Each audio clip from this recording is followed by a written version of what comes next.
Hello everyone! I've got such a knack for this. I've got such a knack for changing screen the second the menu music stops playing. This is so awkward. There we go.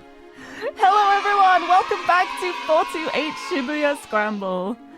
Every single time I play this, I'm always like, I'm not gonna leave it so long before the next one. I will make sure to stream it more regularly, and that never happens, so I'm just gonna stop saying that now. This is the sporadic episodic series where you've got to wait a month for the next installment, and that's okay. I'm just keeping the suspense going, I guess. Just makes it exciting then. It's like, catch us next month for the thrilling conclusion to this part of the tale. But hello, welcome everybody. Welcome, welcome. There is a really loud car outside my window, sorry, it's very distracting. I don't think you can hear it, but I can. Okay, it's gone now, I think. But welcome, welcome. Bob, congratulations on the first, and welcome. Hello, Dima. Hello, Akire. Hello, Mogu. Hello, Rika. Hello, Oh, Akire, thank you for the resub as well for 26 months. That's so long. That's so much time. Thank you so much. But welcome, welcome, and thank you for the hydrates, the doots, the gyms. I'm here. Oh, you have a nice story about the Shibuya Scramble? Oh, please let me know. I'll do this. Haha. And of course I take a sip as the music stops again. Just to make it super awkward, but hello. Suzume, hello. Are you happy with your life? Yay! I am at the moment. I am. Life can be stressful, but the good moments make it worthwhile, I think. But yes, welcome everybody. I actually thought, oh my goodness, Rin, thank you so much. Thank you so much for the resub for 10 months. Oh my goodness. It's getting so close to a year now. That's so exciting. Hello. Oh, your cousin was about to propose to his now fiancé when she stopped him and said yes. Wait, that's so cute. Oh, I love that. Oh, wouldn't that have been embarrassing if he wasn't going to propose though? just a moment of like, I have to ask you something. Yes. Oh, I'm so glad you feel the same way about Italian food. Let's go. But welcome, welcome everybody. Missed watching a cat girl run around. Well, last time I played this, she caught the ring a couple days before. I see. Oh, I love that. That's so sweet. That's a really sweet story.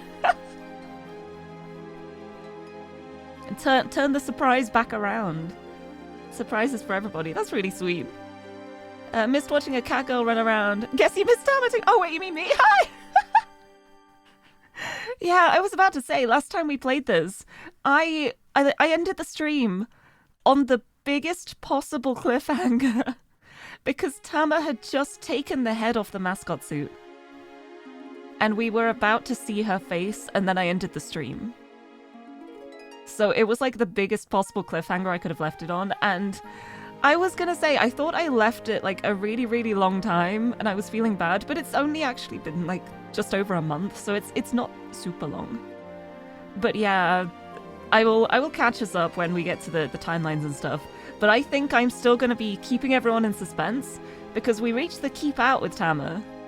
We reached the end of like Tama's situation, but we can't continue with that until we've done some of the other character stories, so... So there's still gonna be a little bit. And we will see if we end up actually seeing her face today. I think we should. I think we should, if I don't get too distracted. There's the caveat. But, oh, you did a naughty thing this morning? What'd you do? Good naughty, I hope? Like, not like, I did a naughty thing this morning. I kicked a child or something.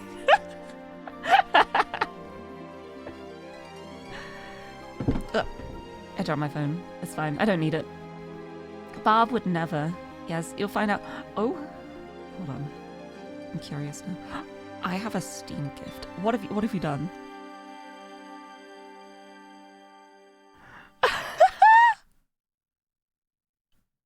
Oh my goodness!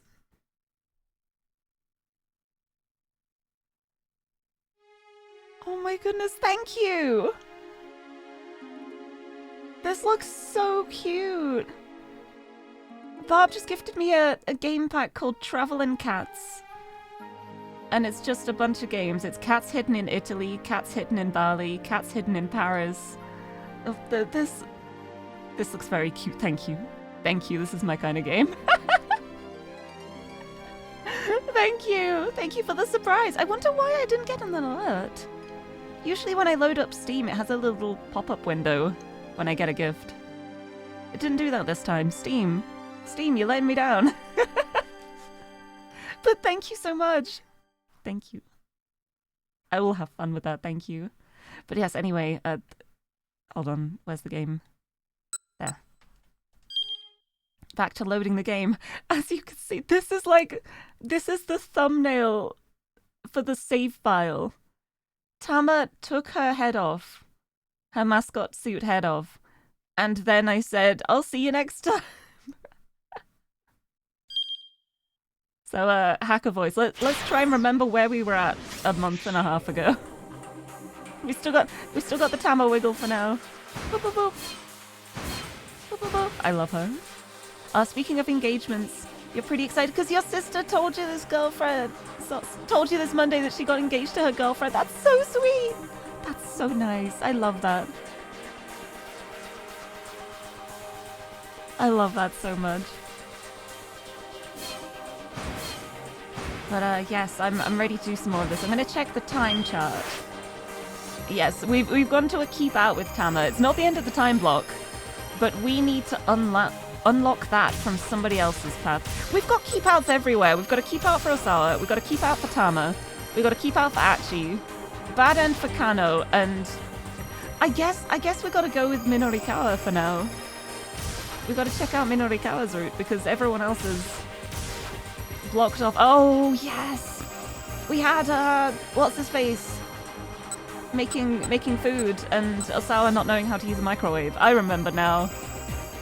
I got very heated about that. I was like, I am mad at weaponized incompetence. But yeah, I think I don't even have to do a poll for now because all we can do at the moment is Minorikawa. So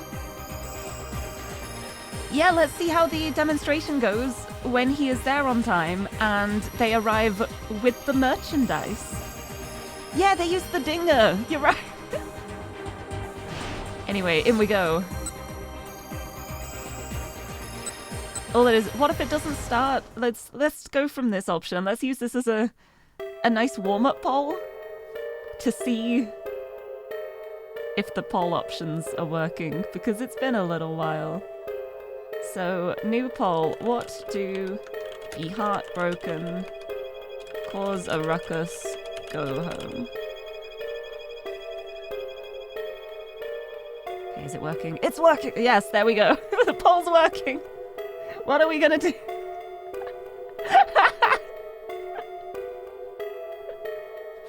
I see we're off to a good start.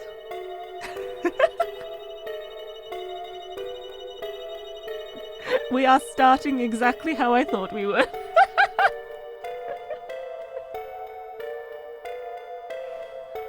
It's like, what are you gonna do if the sales demo doesn't happen? And he just very matter-of-factly goes, I'm going to start a ruckus. We've got 6 for causing a ruckus. Oh, Minorikawa, I love him. It would seem that chat chooses chaos. Chat always chooses chaos. That's the fun of this game. Also, the fun of the game is the fact that sometimes you can pick what you think is going to be a wrong option, and it turns out to actually be what you have to do in order to not fail. So sometimes you can just be like, oh yeah, I'm gonna do this really, really silly thing right now, and then it's like, oh, that actually worked, okay. Anyway, chat has spoken. I'm going to start a ruckus. I'm going to start a ruckus. He kept his voice firm, his words short and clipped. Let me hide the pole, there we go. Hey now! No need for that, sir, just settle down. Who doesn't like a silly little magic show now and then? You've got 2 minutes. Hey, a minute can't have passed already. 1 minute. Whoa! Just what kind of watch you got there? He works on Minorikawa time. Don't worry about it. Tell me why the demo isn't starting.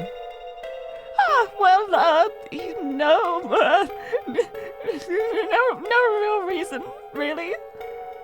The man was getting seriously flustered. I wanted folks to get to see a little magic show first. Nope. Try again. 30 seconds left. Okay, all right. What happened is, the required merchandise, What happened to the merchandise? Minorikawa demanded. Okay. Chaos impersonated. Impersonated? Who are you impersonating? Me? I'm not chaotic. But yeah, I definitely feel the cat vibes from you as well, Barb. There's that nice little bit of chaos there. But I guess that goes with the barbarian territory too. Just roar and do things and hope it turns out right. He gave the guy a dagger stare. Well, it's just,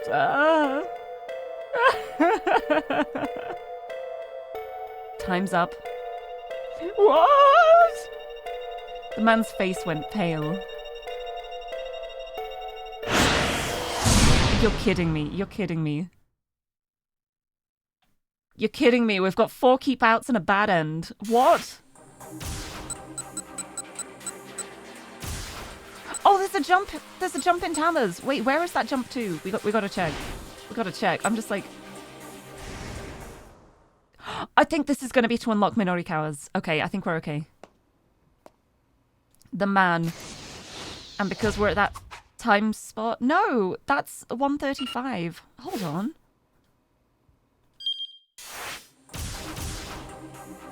That's later on. We need an earlier jump? This one? What's this jump? Oh my goodness. We need to find the right jump to continue something here. Also, last raven! Glad you were born a cyborg raven and not a unicorn. I mean, unicorns have the horns. I feel like that could be super useful. But hello! Welcome, welcome.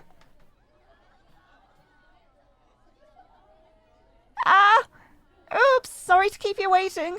You're late. What the heck have you been doing? Mr. Yanagishita practically throws himself at me. The weight must have been killing him. Standing behind him is a man I don't recognize. Here it is! Here it is!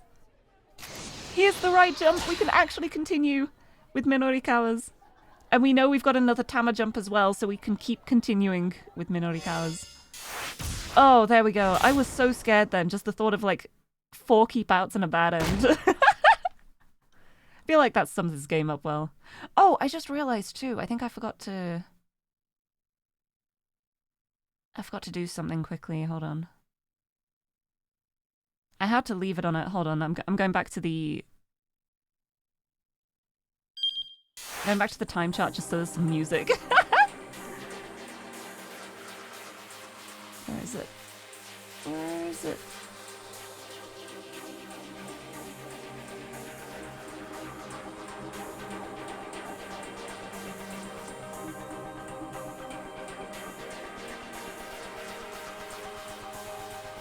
I hope this works. Yes, there we go. There we go. I'm pinning that just in case.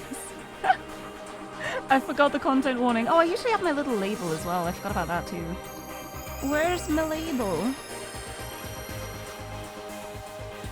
Where'd I put my labels? Here it is. There we go. Fixed it.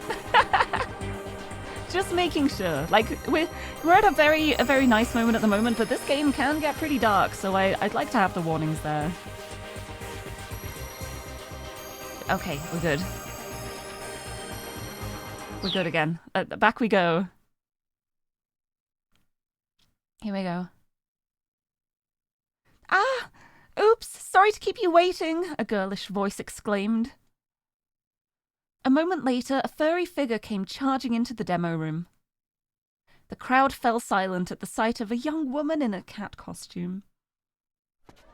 Tama-chan! The cat girl panted visibly. Her arms were loaded with cardboard boxes. You're late! The event organizer snapped. What the heck have you been doing? Grabbing the newcomer by one paw, he vanished with her into the back room. The chubby-cheeked girl wrapped up her magic routine and hurried after them. The audience stared at the now empty stage in confusion. Yeah, this is such a professional sales demo.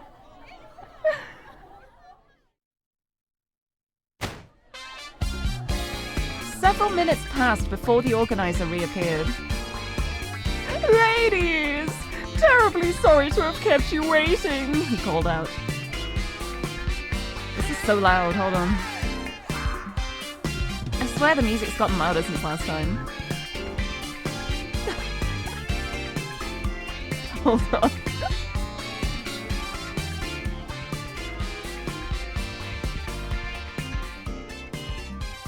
There we go, that's a bit better. But yeah, the music suddenly just blasted then. There we go. Also, please try and keep chat on topic.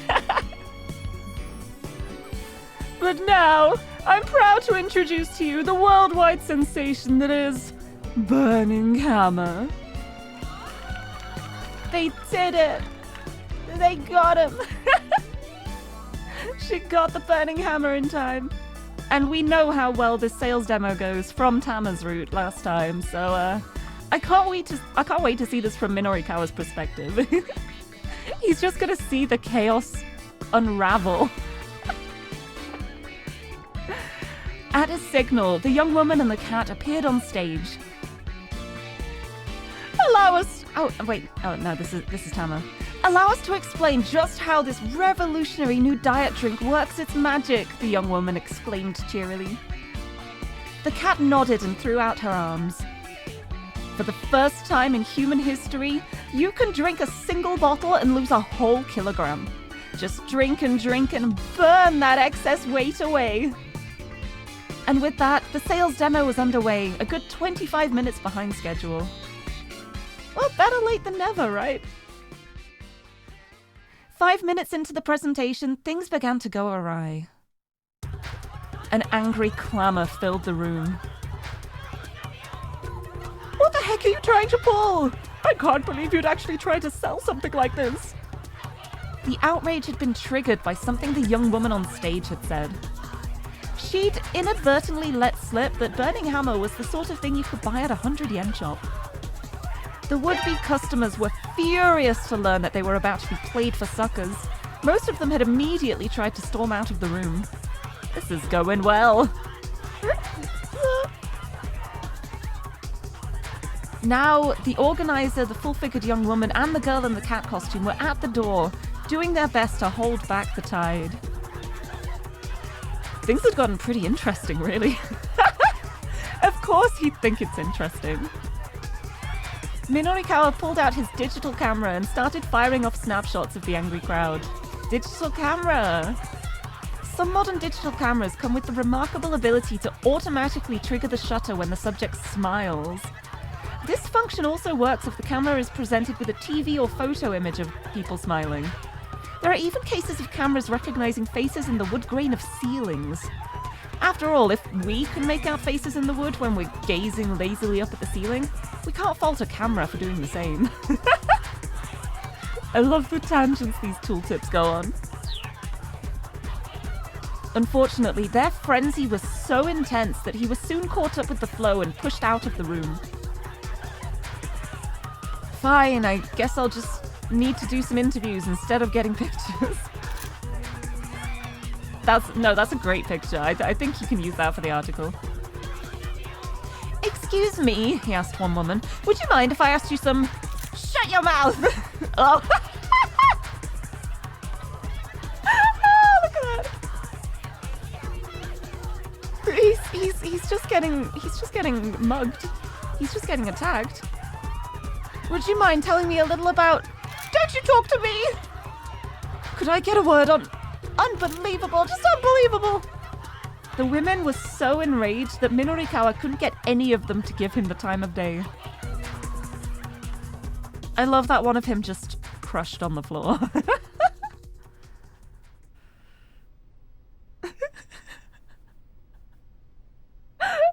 Oh, the way his face just slides into view there is so good. Before long, the entire crowd had surged out of the room and departed. Ah, well. Guess I've got enough to do a write-up, at least. Oh, it would be nice to get a quote from somebody. I do try to hold casual conversations with visibly upset people. No, this wasn't even a casual conversation. This is a news reporter going up to these incredibly angry women and expecting them not to just shove him out of the way. I love the crossfade slide so much. He's just like, excuse me, I realize that you are very distressed, but can I get an interview? He's so tone deaf. I love it. He decided to try for an interview with the man who'd organized this fiasco. How did the guy feel, for instance, about his product scam falling through? Oh no, we're gonna actually just write an article about Burning Hammer being a scam, aren't we?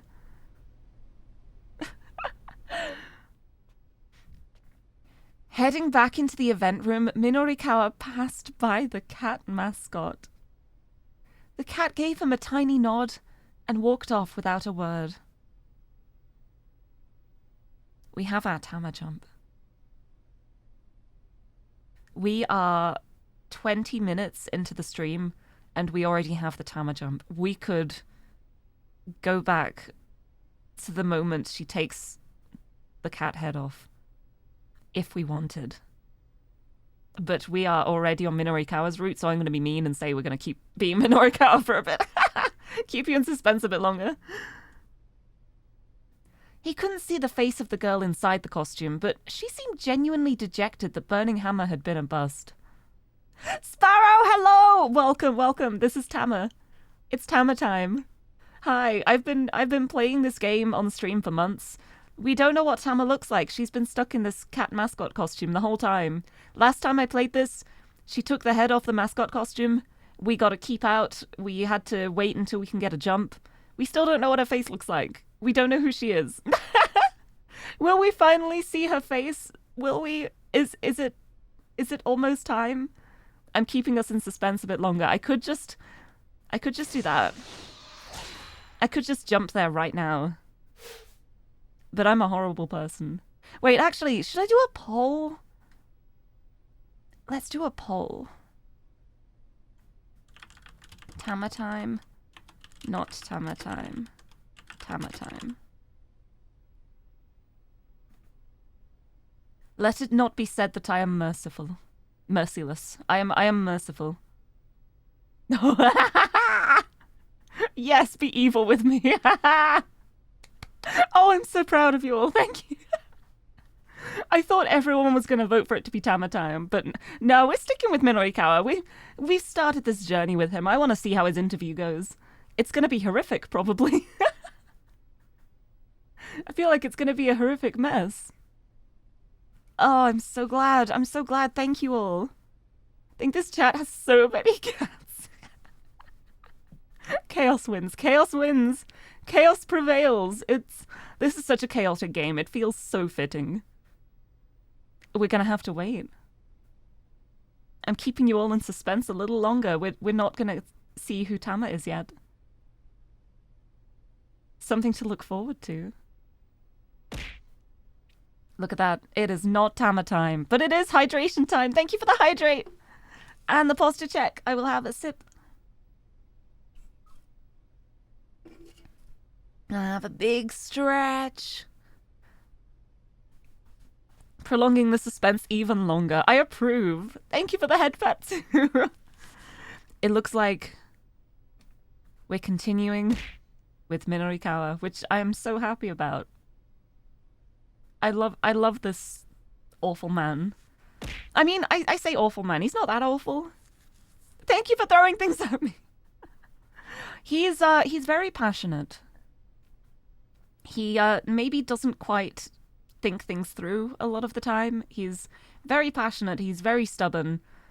He's very determined. The determination is a big factor of Minorikawa.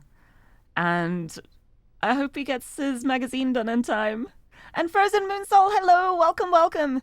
T is for not Tama, I see. Thank you for the dictionary narration redeem. Let me grab my dictionary. Open it to the letter T. Hold on, listen to this.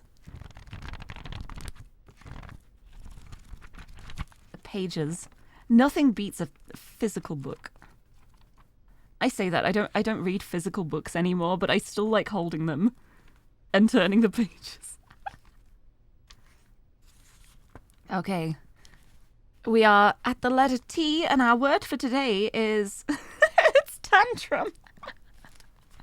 I opened the dictionary on tantrum. That's so funny. Tantrum. Noun. An uncontrolled outburst of anger and frustration. That's so perfect. That's so perfect. That's so perfect. I couldn't have planned that if I wanted to. That's so good. Oh, that's so funny.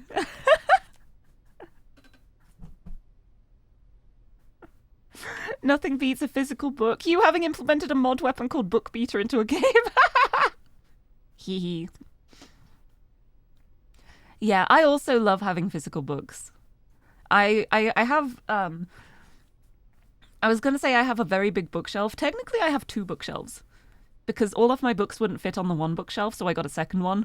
And then I've got a little shelving unit next to it as well. So I like books. I got a lot of books. They're good. Noun, what chat is going to do if they don't get to see Tama's face pretty soon? Wouldn't it be so funny if I managed to go the whole stream without showing it again?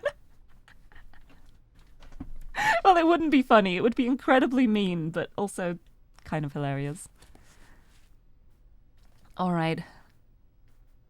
He couldn't see the face of the girl inside the costume, but she seemed genuinely dejected that Burning Hammer had been a bust.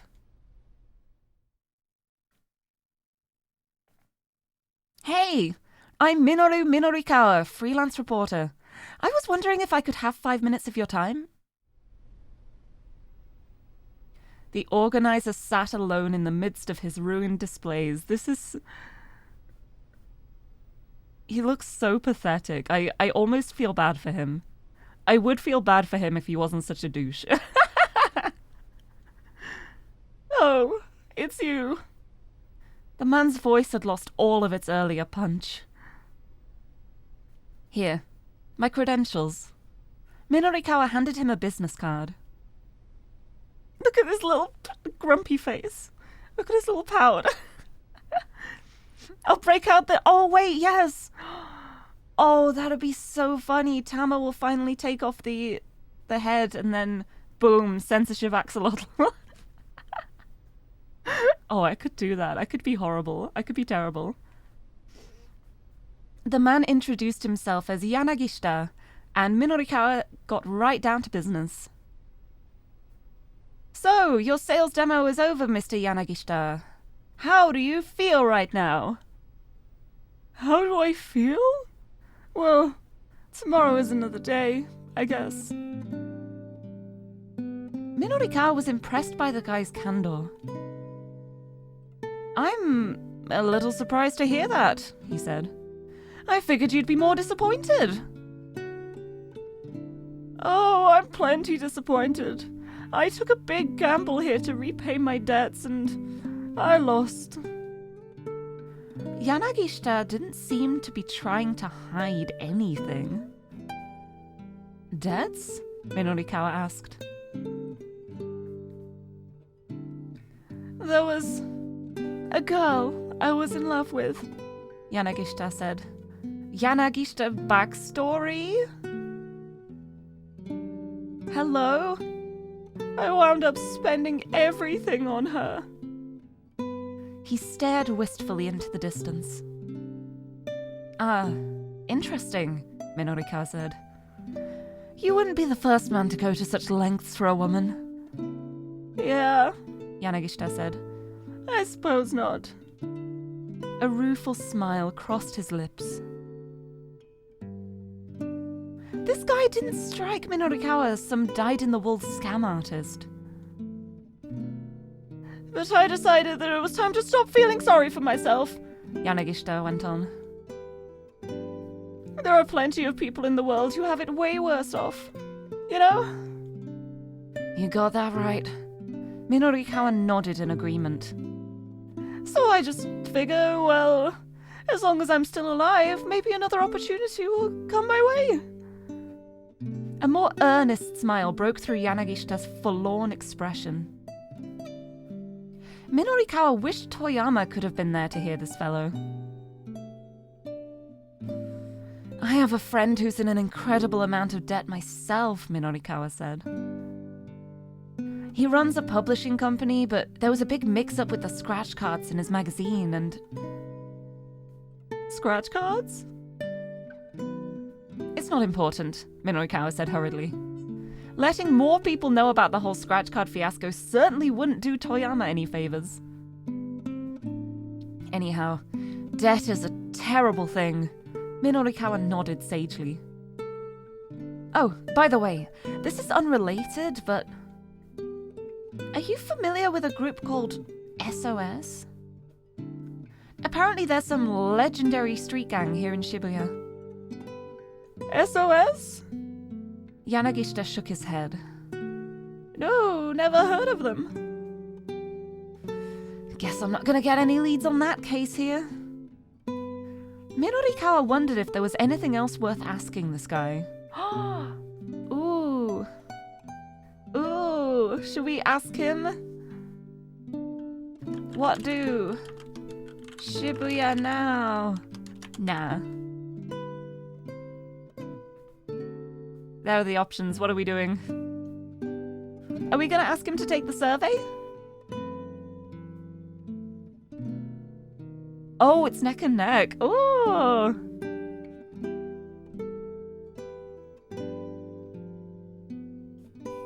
Oh, this is a much closer one than before. Oh, yeah, it is. Oh. Fight, fight, fight, fight, fight, fight. Are we gonna ask him to take the survey? Or are we gonna say nah? Or are we gonna leave it a tie and I'm gonna have to get the dice out?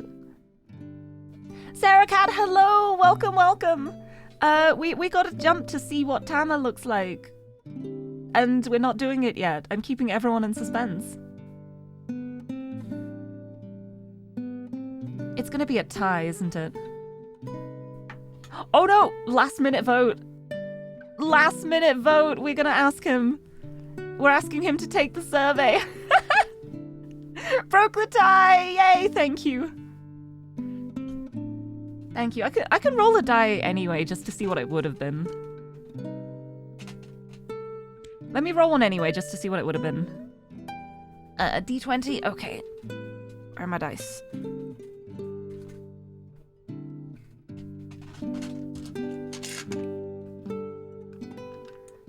Okay, got a D20. Let's see. Odds, it would be ask him to take the survey. Evens, it would be nah. I rolled a 1.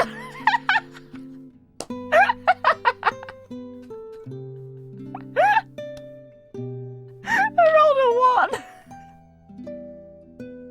1. Wow, thank you, D20. I'm very glad I didn't get that 1 whilst actually playing D&D. Anyway, that doesn't matter because the poll has spoken and we're going to ask him if he will take the survey. Only I can get a nat 1 on a binary decision. Oh, this die is going in dice jail, also known as my mimic box. Get eaten. Get out of here. There we go. Rejected. Right. Maybe Yanagishita would be willing to take his Shibuya Now survey? Taking a little bit of the burden off of Chiaki seemed like a good idea. That's a really good idea because she's definitely not doing a great job. I have another question. How do you feel about your life right now? Are you happy with your life? Huh? How do you feel about your life? Your products aren't selling. You can't repay your debts. And yet you still refuse to give up, believing opportunity will come your way. How do you feel about all that? Yanagishita paused in thought. Oh, look at that little smile. I'd say I'm a pretty lucky guy. Minorikawa was taken somewhat aback by that response. I haven't been able to sell any burning hammer. And sure, I can't pay off my debts, but even so... Yanagishita looked at Minorikawa right in the eye. The two cute young girls I've got working for me have stuck with me through thick and thin. Sometimes, maybe you just need to be content with something like that, you know? You better not be saying that in a creepy way. I will punch you. That was refreshingly forthright. Minorikawa was surprised. But I mean, so what if I've got debts? Yanagishita went on. In the long run, none of that matters, not really. Ooh. There was a knock at the door. Oh, excuse me a moment, Yanagishita said. I wonder who that could be. He opened the door and his face froze. Damn. Wasn't quite quick enough. Thank you. Thank you for the door knock. Mr. Minorikawa? Yes? You'll have to pardon me.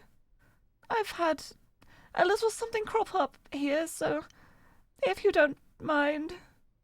Oh, sure, not a problem. I've got other interviews I need to get to anyway, so I'll just... But Yanagishita was out the door before Minorikawa could even finish.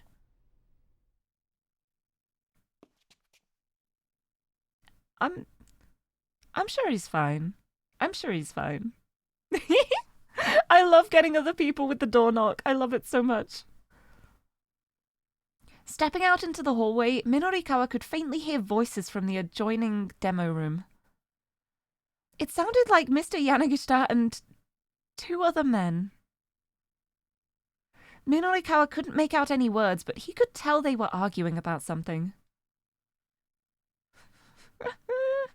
It was probably some consumer complaint against one of his products or an issue with a client company. Something along those lines. It's definitely not loan sharks. Definitely. Man, people who run companies sure have it rough. You hang in there, Mr. Yanagishita.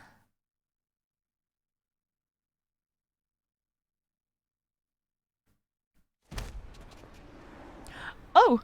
Perfect timing! Minorikawa stopped short as a familiar voice called out to him. It was the man he'd spoken to earlier that afternoon about the surveillance cameras. Oh yeah, this guy. Hey, come here for a sec. The man waved him over. What is it? I'm real busy right now. I've got a scoop for you. Saw it with my own eyes. Minorikawa raised an eyebrow. Give me the details. I love the thought of Minorikawa like, I'm in a hurry. I've got a scoop. Never mind, what's up? Give me the deets. And Flint, hello! Welcome, welcome! You finally made it! Oh, I'm glad you made it back. Welcome! You haven't missed any face reveals yet. We've got the jump unlocked to jump back to Tama after she takes her mascot suit head off. But we're not done it yet, because I wanted to keep everyone in suspense. And then I put up a poll, and chat voted chaos, so we continue. It's great. Okay, so, a little while ago, I saw some foreign guy in handcuffs arguing with someone who looked like a detective. A foreigner in handcuffs? Had there been some kind of international sting or something? And this is how Minorikawa joins the loop of everything going on. Whatever the case, it wasn't such a rare thing to see. Where was this? Just over there, behind the police station. Minorikawa furrowed his brow. A suspect arguing with a cop outside a police station wasn't all that weird. Still, he had a feeling he was missing something here. Well, the big thing is what happened afterwards, the man said. Afterward? The man leaned in, conspiratorially. The detective undid the guy's handcuffs and let him run off. Dun dun dun. Whoa, what? I'm telling you, man. It had to have been like a bribe or something. A bribe? That seemed unlikely. I swear that's what it had to be. There was some wheel greasing going on. You're not making all this up, are you? Minorikawa asked. He regarded the man coldly, but the guy still seemed quite legitimately worked up. It's all true. Please, you have to report this to the police right away. Why do I have to? Minorikawa asked. If you have a tip for the police, go give it yourself. He didn't quite manage to stop himself from saying that out loud. Of course he said that out loud. He's Minorikawa. He has no filter. No, I can't. I'm no good when it comes to police. Besides, they're never going to believe someone like me. Okay, so maybe he had a point there. But you're some world-class reporter, right? The cops will totally take your word over that of a random nobody. Minorikawa didn't have time to debate the point. It was easier just to make the call. He changed his tune so quickly after being called a world-class reporter. He phoned up the police to leave the tip. The man bowed repeatedly, looking pretty grateful. Oh, thank you so much. I haven't been able to get any business done with those scary thugs around. What thugs? What line of business are you in, anyway? What? The man suddenly went pale. Whoops, I gotta get going. He skittered off in alarm. Minorikawa was left to wonder what this guy's line of work actually was. But he had more important things to worry about at the moment. He hurried off in the other direction. Flattery opens doors, it's very true. Just butter him up a little first. Before long, he arrived back at Café Lautrec. The clock on the wall the clock on the wall showed that it was close to 2 o'clock. He had to somehow fill 6 more pages before the loan company came to Heaven Publishing to collect. He booted up his laptop. "What's with this coffee shop?" said a low, stern voice. "You've got no good magazines here." Minorikawa looked up. Oh no! Oh no, that's Kano's future father-in-law. That's Kano's fiance's dad, being a cantankerous old man again. An older man was complaining to one of the waitresses. It was the same guy who'd been yelling at his daughter earlier. Evidently, he'd been here at the cafe this whole time. "Haven't you got any magazines for me to read?" The man's face was a mask of irritation. Minorikawa glanced at the magazines in the rack. They were mostly geared towards a younger reader. The waitress sifted through the stacks and pulled something from the back. "Perhaps this would be to your liking, sir?" she said. She held out an issue of 4-star general gossip. "Don't be ridiculous," the man spat dismissively. "This is vulgar, low-grade filth. I wouldn't even use the paper it's printed on for compost." That was a harsh way to put it, but Minorikawa couldn't fault him for speaking the truth. I love how he's just like, yeah, it is crap. Yeah, it is awful. The magazine he is writing at the moment. The man continued grumbling as he went back to his seat.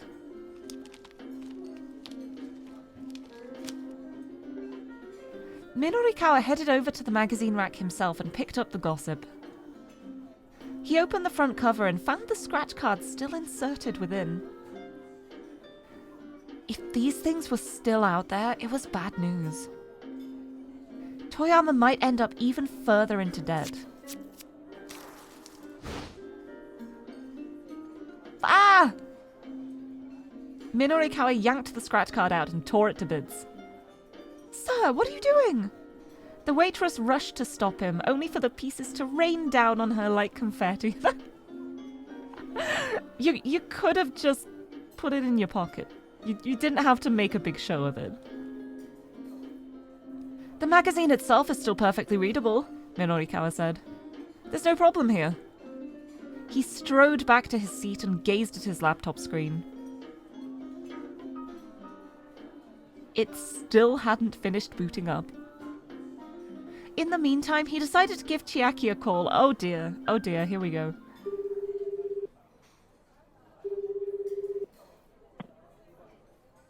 She picked up right away. Hello? Minorikawa asked. Hi there, good to hear from you, Chiaki replied. How's progress? I did it! Chiaki said, her voice overcome with emotion. I managed to get people to hear me out. I'm so proud of her. Of course you did. You got your pointers from me. Yes, I couldn't have done it without you, Mr. Minno. Her mood had done a complete 180. Minorikawa allowed himself a little sigh of relief. Okay then, he said. Head back to the editing department and put together an article for me. You got it, sir, Chiaki chirped in reply. I'll email you as soon as I'm done with things on my end, Minorikawa told her. Just use the DTP to slot your piece into the right spot in the layout. I'm really glad there's a tooltip for this one, because what the heck is a DTP? Desktop publishing! I see. Refers to the process of editing a manuscript's layout on a computer preparatory to sending it to the printer. Also used to refer to the software used for creating such layouts. Creating layout data that's ready for printing but has not actually been printed yet is also sometimes called DTP. Sure thing! Minorikawa hung up, then rolled up his sleeves. His laptop sure isn't booting up, huh? He sure was towing a pretty narrow line today. The Burning Hammer event had kept him a little longer than anticipated. Now he needed to clean up his copy as soon as possible in order to stick to his schedule. When he turned back towards his laptop, however, he froze with shock.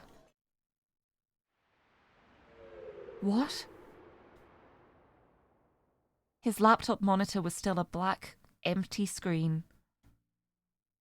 There's no way it would take this long to finish booting up. Oh, it couldn't be. No, don't let it be true. Had his computer decided to pick now of all times to give up the ghost?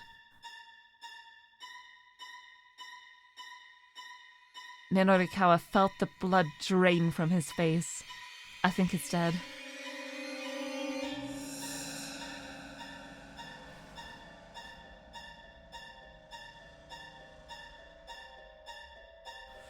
And with that, we've reached the end of the time block for Minorikawa.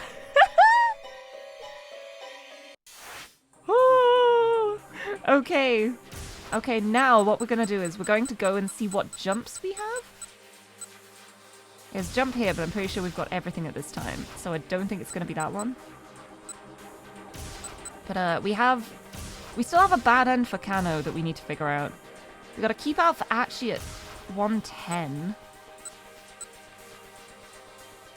That could be this one. Let me check. Yeah, that's an Achi jump. Okay, so we can do Achi.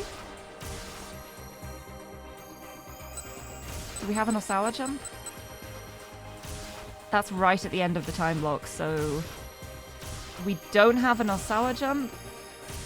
So we can go either Achi or Tama. Is it going to be time now? Oomst.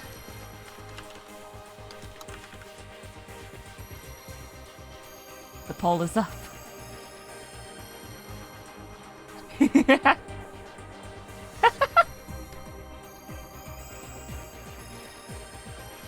Leaving the Tama jump for the very end? No, I'm doing what chat decides. If you want to see Tama right now, then just vote for it.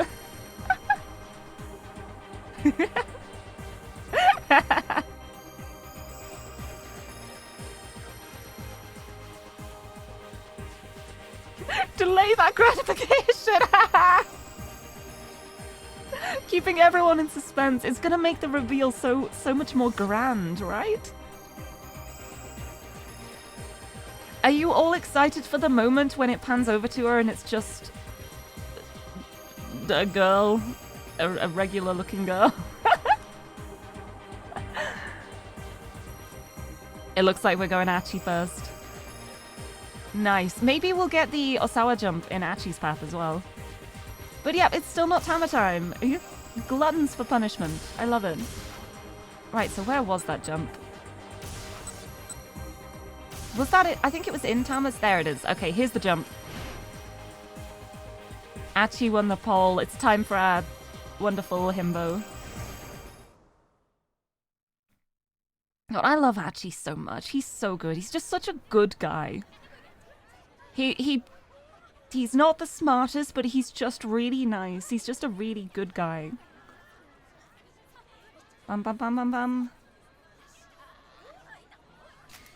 The couple passing by is Achi Endo and Hitomi Osawa. They passed by while running away from some mysterious foreigners.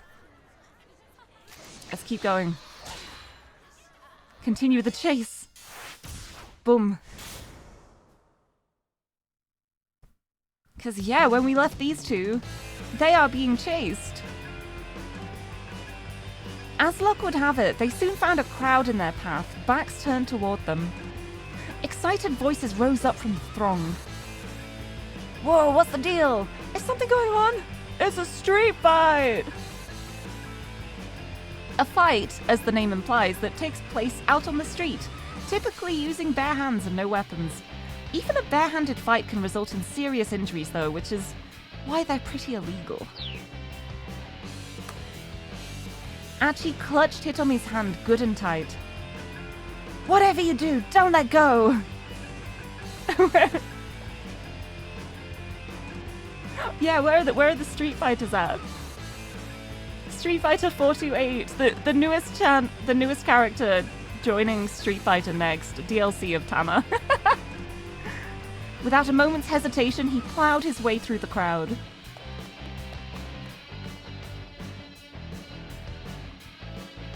Emerging on the far side of the gathering, Achi saw the main road ahead. Cars were zipping past in a steady stream. What do we do? There were too many cars for them to rush across the street without getting hit. But they couldn't exactly just sit and wait for the light to change. And they certainly couldn't go back the way they came. Their pursuers were getting closer and closer. Hitomi! Achi shouted. Uh-oh, pole time. Are we running out into traffic, or are we heading back to the people who are chasing us? This doesn't sound like an option with a right answer, does it?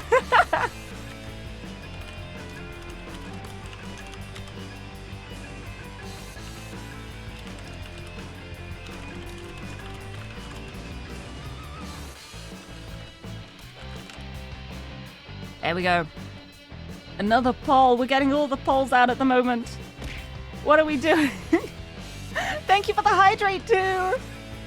Oh, of course we're running into traffic. I should have known. Why would I think it would be anything different? Thank you for the hydrate. I'm gonna have my tea flask. I did actually make tea today, so... Time to play Frogger.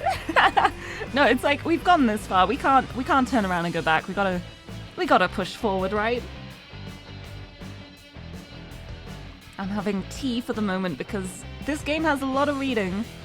And honestly, my throat still doesn't feel 100% right after last week being ill, but I didn't want to skip another Shibuya stream. I want to play more of this. Yeah, that is a unanimous vote. We are running into traffic. Don't run into traffic, please. Disclaimer: this is a work of fiction. Please do not run into traffic. But yep, we have a winning result. I'm gonna have some monsters here. Ha! We have our winning result. We are running into traffic. Boop. We're going across! Please sponsor me, monster. Probably not the right time to be saying that as we're about to run into traffic. Runs into traffic. Drink monster! We're going across! What? Dragging Hitomi by the hand, actually darted out into the street.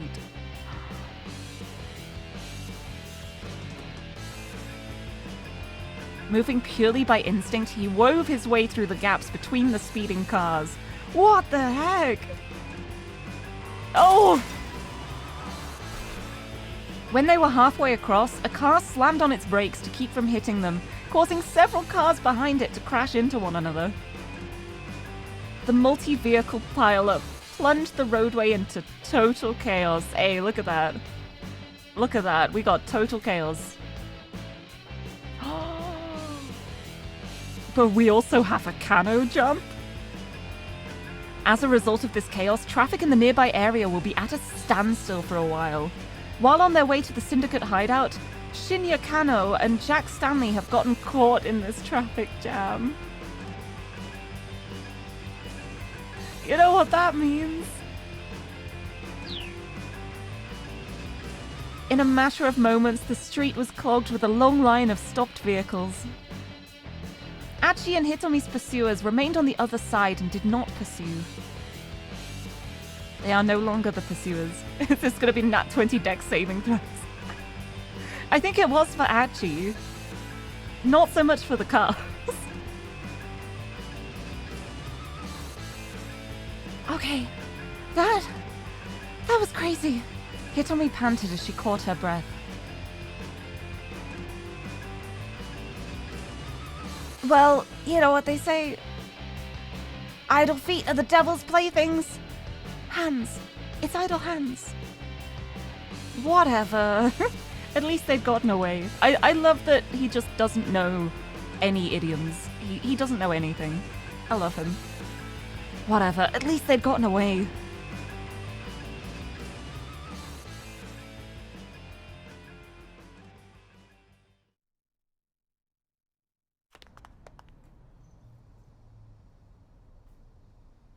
Come on, let's go! Ashi led the way down several twisting side streets before slowing his pace. By now, Hitomi was slumped and panting heavily. He wanted to give her some time to rest, but if they just hung around, their pursuers might still find them. He looked around and spotted a multi-tenant building. The nearest door was open. Bundles of flyers were set out near the entrance. What are these flowers? Flyers. Flyers for Au revoir, the 22nd performance by the theatre troupe The Wandering Angels. It tells the tale of a man named Ryu looking back on his 100-year life as a warrior. The performance features wire action as its major set piece, with Ryu and his rival Shido flying high through the air, doing battle with the magical Muramasa blade and beam saber respectively. That sounds pretty cool. I wouldn't mind seeing that. Achi peeked inside and saw piles of plywood and painted lumber. It looked like this was a storeroom for a theatre's stage props and scenery. We can hide out in here, he said. But... Hitomi hesitated, but Achi gave her hand a little tug. It'll be fine, there's nobody around. Place to hide. They stepped inside the storeroom and Achi quickly shut the door behind them. "We should probably rest for a bit," he said. There was a wooden platform set up beside a large piece of plywood. Oh, hey, look at that. It's 4-star General Gossip. I wonder if it still has the scratch card in. Achi picked up a magazine that had fallen on the floor and spread it out atop the platform's dusty surface. Aw. Here, now you can sit without getting your clothes dirty. He's so sweet. I love him. Thank you. Hitomi quietly took a seat. We should probably turn off our cell phones, Achi said. It could be really bad if they rang at the wrong moment. The two powered off their phones. Achi truly is a national treasure. He's so good. Plot twist, the door locks them inside or something. Just be like, oh no, we appear to be locked in here together. And you're a girl and I'm a boy. Oh. Welcome back, Pop. Achi took a cursory look around. It didn't look like there was any way in or out beside the door they'd come in through. There was a single window set in the wall, but it wouldn't open far enough to let them through. What did you come back to? Don't worry, Achi and Hitomi managed to escape their pursuers, and they found a little storage room, and so they're just hiding out in there. Ah! Hitomi let out a quiet gasp. Oh god, I think I would too. Someone was outside the storeroom. Achi put a finger to his lips and Hitomi gave a fearful nod. The window's frosted glass blocked any real view in or out. So long as they stayed quiet, they ought to be safe. Oh, that's... Jeez, that's terrifying. Whoever was outside pressed their face to the frosted glass, trying to get a glimpse inside. The blurry visage of the foreigner who'd attacked them was dimly visible. Like the man with the cane before him, this guy was quick to catch up. The man pounded on the glass. Achi swallowed the lump in his throat. If this guy got in, they had nowhere to run. Achi turned to Hitomi. Oh, we're getting so many options with Achi. It's so nerve-wracking. What do we do? What do? Hurry through the door. Sit tight. What are we doing? What are we doing?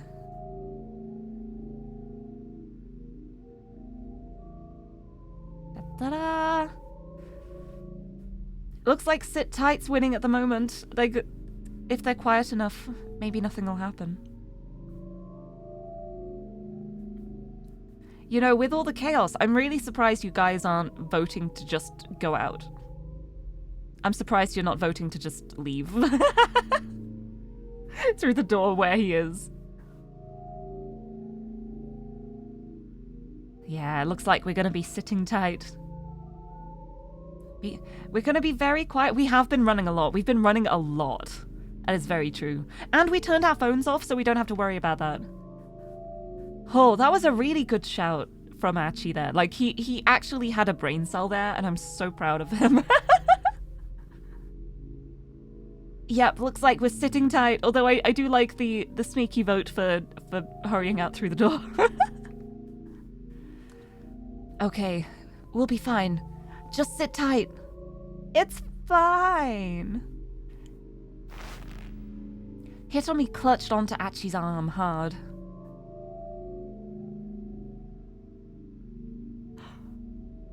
Oh, wait. Can I help you with something? Said a casual voice from outside. They saw their pursuer react at once, pulling back from the window. That's just our storeroom, you know, the voice added. Achi heard footsteps scampering away. The kidnapper had run off. Achi exchanged glances with Hitomi and let out a tiny sigh. There were more voices coming from outside now. What was up with that guy? I don't know. Whatever. Let's just hurry and get stuff tidied up. Man, my throat's raw.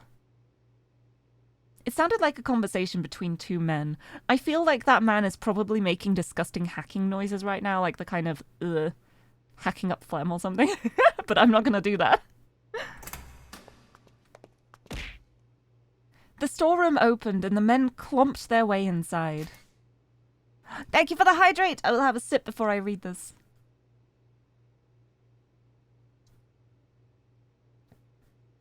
For my throat, let me have some tea as well.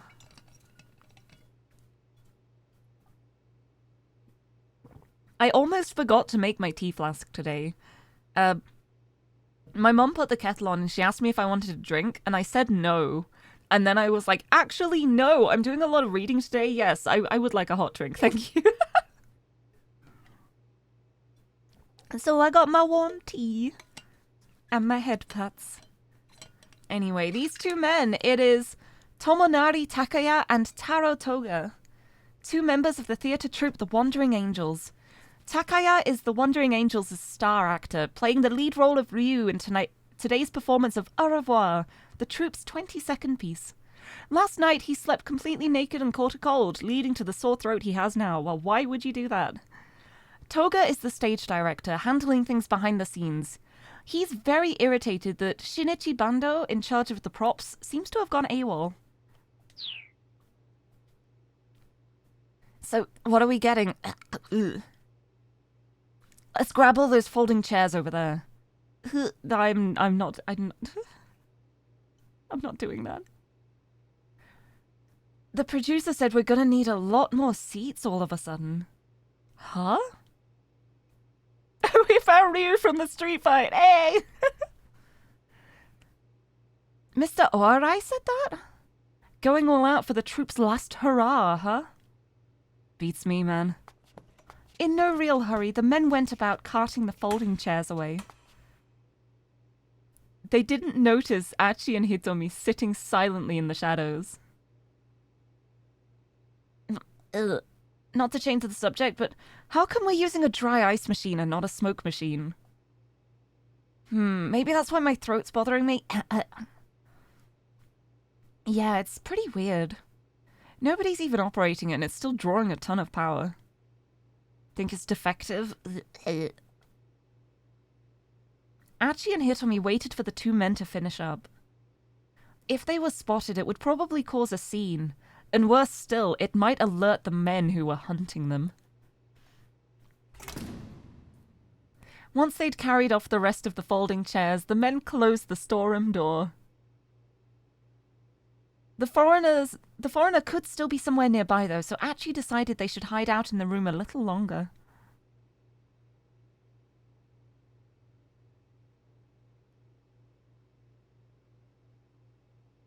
Ah, this blows. I want to get back out there to look for that blue van ASAP, but... Achi trailed off as something occurred to him. Wait a second. Now that's weird. Hitomi looked at him inquiringly. The kidnappers already have the ransom money, yeah? Achi said. That's right. And then they told you that your sister was in some blue minivan? Isn't that kind of weird? What do you mean? Did you figure that your sister was in the minivan by herself? Well, yes. If one of the kidnappers were with her, they wouldn't need to send me to go get her. Right, Achi said. And yet the fact was that as soon as the kidnappers had their money, they could have let Hitomi's sister out of the vehicle and just run off. There was no point in sending Hitomi to fetch her personally. That's a really good point. You are actually connecting those brain cells now, Achi. I'm so impressed by him. A look of revelation dawned on Hitomi's face. Oh! That minivan had already left Okenzaka, she said.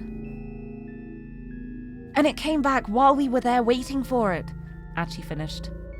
He thought back to his earlier run-in with the blue vehicle. So then inside that minivan, there had been a bunch of foreigners inside. Which meant...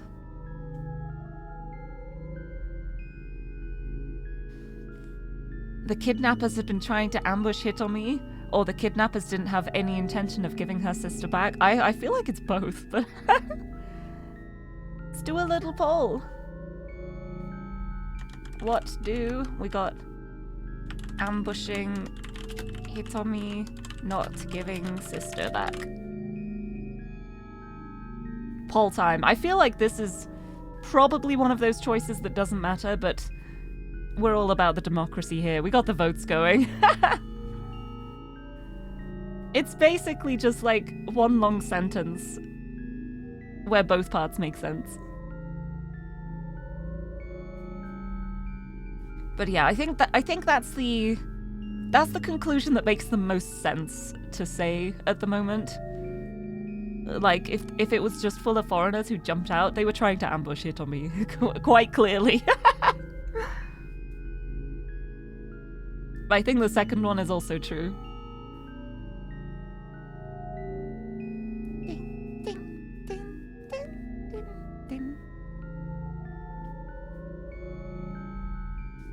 Yeah, I think we have a winner here. The kidnappers have been trying to ambush Hitomi. There we go, poll success. The kidnappers have been trying to ambush Hitomi. They told her that her sister was in that minivan to lure her to it. And the kidnappers have been lying in wait inside. Do you think they were trying to kidnap me too? That's it! Achi clapped his hands together. Then they'd let your sister go and demand a ransom for you! And then they'd make her deliver the ransom money for your release! They'd be able to get, like, infinite ransom money by constantly abducting one twin after the other. Oh, you were so close. You were so close, honey. But I admire his imagination. Such a good start. That seems a little far-fetched. Oh. Yeah, I guess you're right. Now that she'd said so, Achi realized it was kind of a ridiculous idea. He's got such pure himbo energy. I love him. Still, what if the kidnappers really were trying to kidnap me? Hitomi said. Kind of want Achi to be right and the bad guys to be equally stupid. I mean, it could be true. We don't know. We don't know. Everyone has been running around in circles at the moment. It could be. As in, like, they accidentally abducted the wrong twin? I mean, I guess that would have been easy to botch up. That would imply that they wanted me specifically, and not my sister. Hitomi paused briefly in thought. Maybe you're hotter than your sister or something? Achi suggested. Achi suggested with enthusiasm. Hitomi shook her head. That can't be it. If anything, it's the other way around. Oh no, don't put yourself down like that. Hitomi's just like, nah, she's the hot one. Compared to my sister, I'm just... Whoa, hey, stop right there. Achi had to interrupt her. You're not just anything. Please don't. I'm just... Tears had welled up in Hitomi's eyes. Why? Why'd this have to happen to her? Why not me? Whoa, hey, come on, don't cry. I'm sorry. Cheer up. It's like that song says. Don't just stand there, wipe those tears away, that one. You know it? Is that... Ayakamiki? Ayakamiki. Yeah, that's the one! Put your hand in mine, every single bee's a light.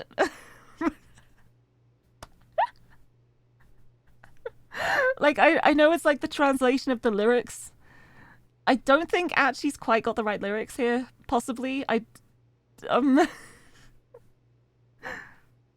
Huh? You know, every single bee's a light. Hitomi let out a giggle. Everything will be alright. Oh, every single bee's a light.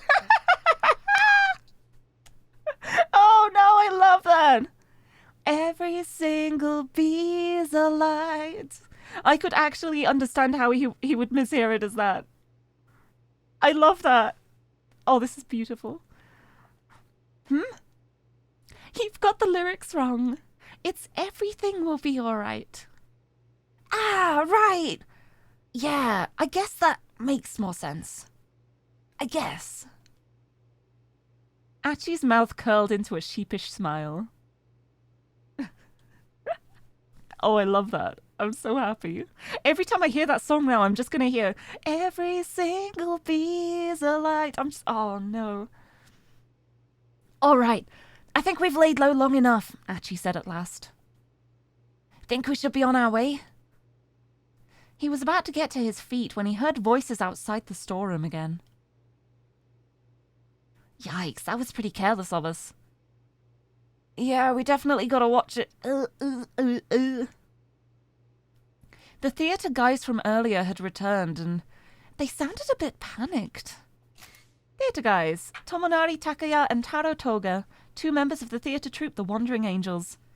Takaya is the Wandering Angels' star actor, but lately, in addition to appearing on their stage, he's been taking on TV drama and film work as well. The next role he's slated for is in Sun TV's upcoming suspense drama Sumo Queen 2, where he will play the referee who utters the lame line, "Looks like things are getting heavy," upon discovering a victim's dying message inscribed in one corner of the sumo ring. That's terrible. That is awful. Heard folks have been messing with the storeroom a bunch recently. Throat noises. Did you hear who's behind it? Some juvenile delinquents. Like a gang? Wow, that takes me way back. Alright, let's hurry on back. What was that? What was that click? Achi rushed over to the door.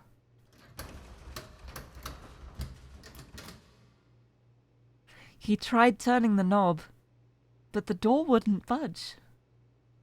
Who called it? Who called it? Someone called it.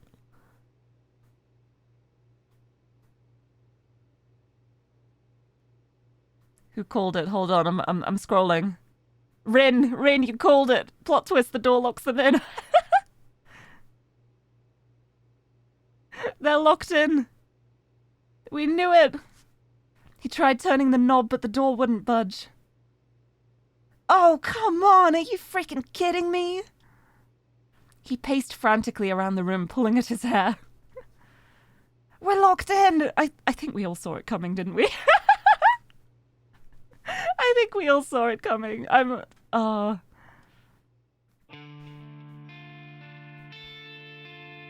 that door was the only way in or out. Achi and Hitomi were well and truly trapped inside the storeroom. This is all my fault, Achi said. It was my idea to hide out here in the first place. He bowed to Hitomi repeatedly. Years of imagining the worst case scenarios has finally paid off. Well, that's the fun of these kind of games as well. It's like, what could happen? Think of the worst things that could happen. They'll probably happen. We're never gonna be able to find that blue minivan now. Guess we'll have to get someone on the outside to help us, Hitomi replied. She scowled thoughtfully. Wait, they both have their phones. They both have their phones on them. It's not that bad. They powered their phones back on in order to call for help. The big question was who they could possibly ask. Hitomi, anyone you can reach out to? Mr. Tanaka, I suppose? Tanaka, right. The suggestion didn't exactly thrill Achi. He had no idea what this Tanaka guy was like. Hopefully he was the dependable sort who'd actually show up to rescue them. But somehow that thought made Achi feel even worse. Oh, he's jealous. Oh, bless him.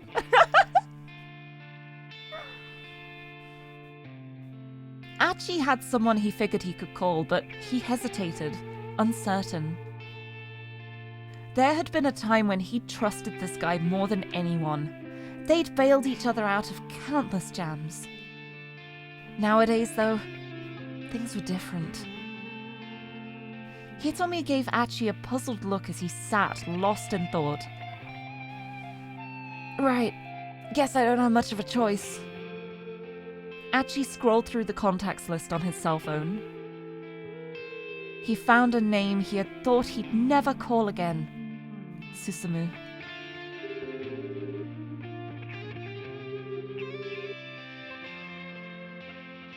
Yo. Achi, is that you? Susumu's voice was low and guarded. Look, I've got a favor to ask you. I'm in a real bind here. Huh? Like, things are ridiculously bad. I thought maybe you could help me out a little bit. You seriously thought I'd help you? Susumu's words were like ice. You messing with me or something, man? Now he sounded a touch angry as well. Painful memories flashed before Achi's eyes. Right, then. Sorry to bug you, just forget it. But Susumu hung up before Achi was even finished talking. Well, that went well. Great. Oh, I need to sit up straight. I'm slouching. Ah, there we go. Well, that could have gone better. No dice, Achi said to Hitomi with a lopsided frown. She looked back at him, her expression a mirror of his own. What should we do? What should we do? I guess we're back to Mr. Tanaka. Guess so. You want to go ahead then? Sitting straight? What's that? I'm also sitting gay. It's fine. Don't worry. 428, the 28th of April.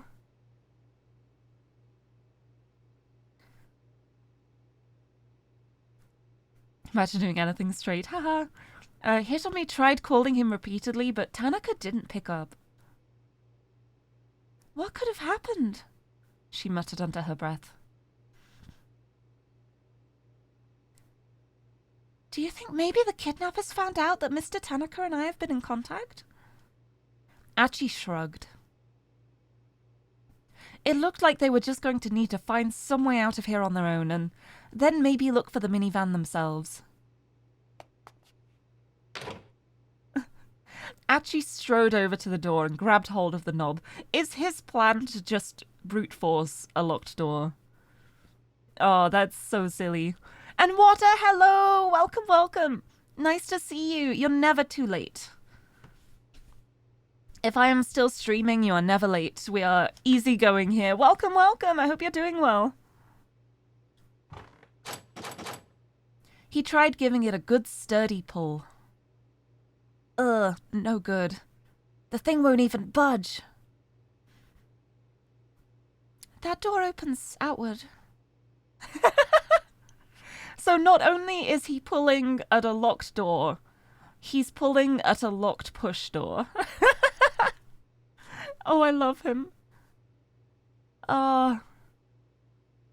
Wait, really? Achi tried giving it a push. It still didn't open because it's still locked. Oi. She's just like me for real. He's so relatable, honestly. He kicked it. Oh! The door wasn't nearly as sturdy as Archie had expected. He's gonna kick the door down, what? I think I can make this work! He backed up to get a running start, then kicked the door with all his might. Hiya! The door went flying off its hinges. Don't have to worry about opening it from the lock side if you just open it from the hinge side instead, right? Oh man, that was way too easy. Archie stepped cautiously out of the storeroom. He quickly scanned the surrounding area. That would have been really dangerous if the kidnappers were still outside. The door went flying off its hinges. Legend says it's still going to this day. But no, they weren't trapped in an open room. They heard them locking the door. There was nobody in sight. Looks like we're in the clear, he called. But Hitomi didn't come out, nor did she reply. Hitomi? She had her phone in hand, apparently still trying to get in touch with Tanaka. With a tiny sigh, Archie leaned against the wall and waited for her to finish. Imagine the door just opening itself while charging forwards. Oh, that would be so funny. Oh, imagine if one of the kidnappers opened the door to get them and he was already, like, flying kicking through the door. Just wallop them.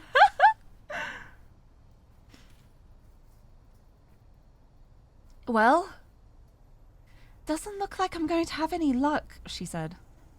You know we can leave now, right?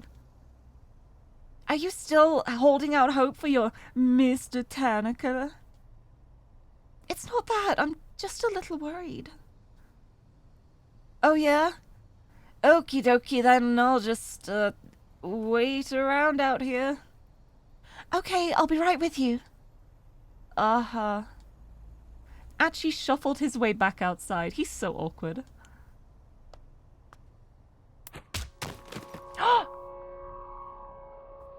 Oh, crap. By the time Archie could finish processing the thought, he was already laid out on the ground. His jaw hit the asphalt hard. He bit the tip of his tongue clean off. The taste of blood filled his mouth. A moment later, he took a sharp blow to the head. He was done for. All the energy drained from his body. His mind whirled. His vision grew hazy. He began to drift from consciousness. Back when he'd run in with Suzumu and the others, he'd never left himself exposed to a surprise attack. There were plenty of times when he'd taken a punch that sent him reeling, only to spin away and come back swinging. This time, he hadn't even seen it coming. It was his last mistake. Guess I've left myself go soft. Archie grimaced inwardly, muttering in a voice no one but he could hear.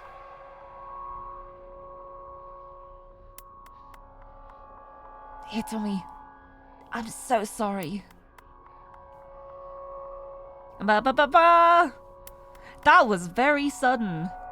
Bad end number 27, attacked by the man with the cane. It wasn't even the people who were chasing us earlier. It was the man with the cane. Oh, poor Hachi. You've bitten your tongue really hard once before. Yeah, me too. I feel like biting your tongue. Because there are so many nerves in your tongue. There's all the taste buds, and there's so many nerves that if you hurt your tongue, it's awful. It's so horrible. Well, that went well, huh? Right, what are we doing now? Osawa isn't keep out anymore.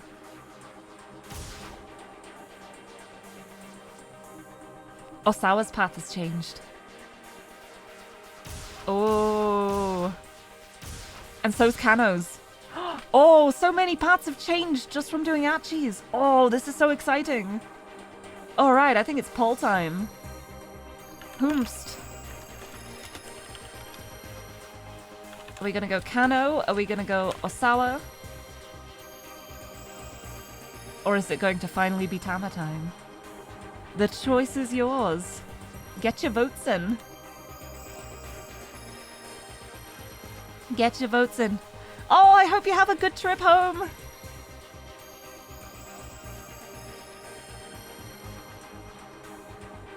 Oh, the the suspense squad is back to vote for not Tama time. Nice. Because this is like right back at the start of the thing too. Like, I wonder how differently it will go after the horrific traffic incident. Get your votes in.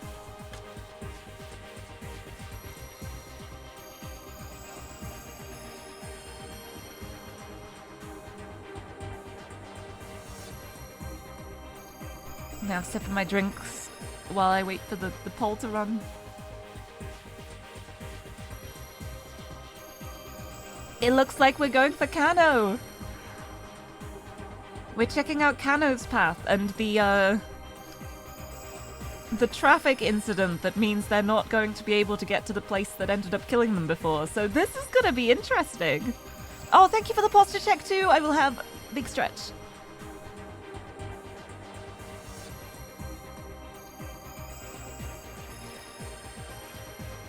Okay. Okay, we're ready for Kano time. I think I'm ready. And we hide the pole and... Yep. Yeah, we're right back at the very start. The very start of the block for Kano. Everything has changed because of Achi running into traffic. Let's go to the Syndicate's hideout.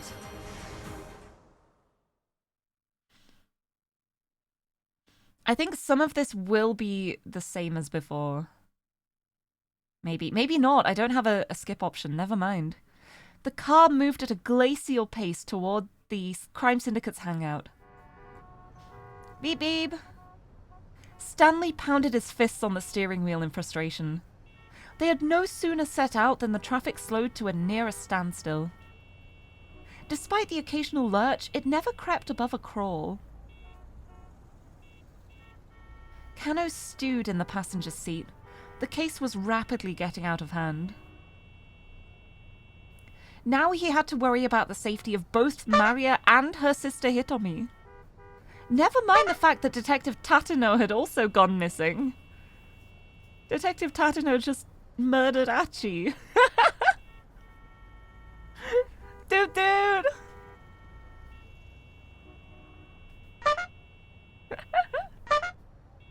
Move out the way! There were too many unknowns, too many uncertainties. His unease was growing unbearable.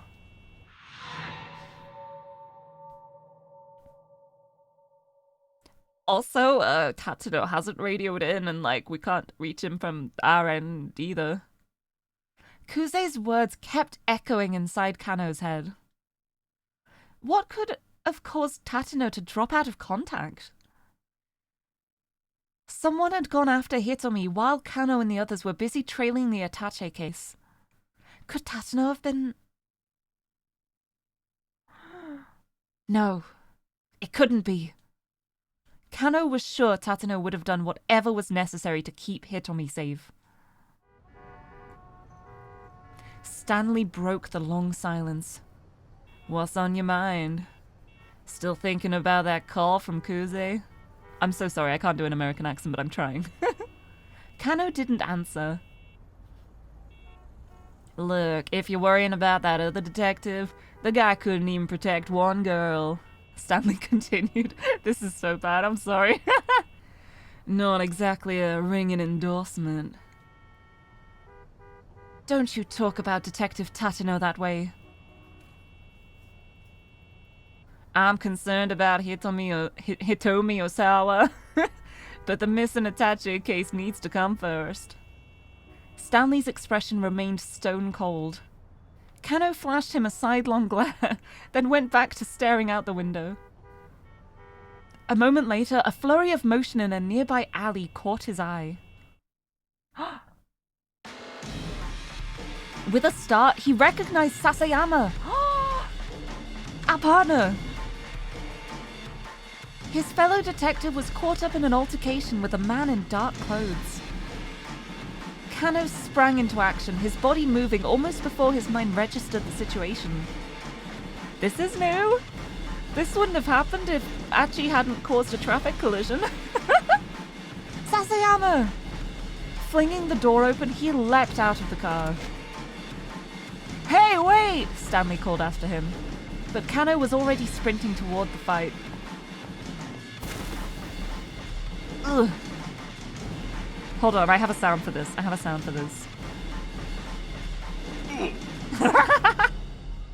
The other man knocked Sasayama onto a pile of garbage.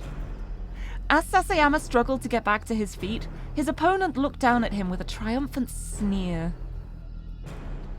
Kano finally got a good look at the man, and his eyes flashed with recognition. It was the perp who'd first taken the Itachi case back at the Scramble. Tariq Al-Karawan. You, Kano growled. He sped like a bullet to tackle Al-Karawan around the legs. But Al-Karawan nimbly stepped aside. I loved that shot, it was great. Just feral Kano.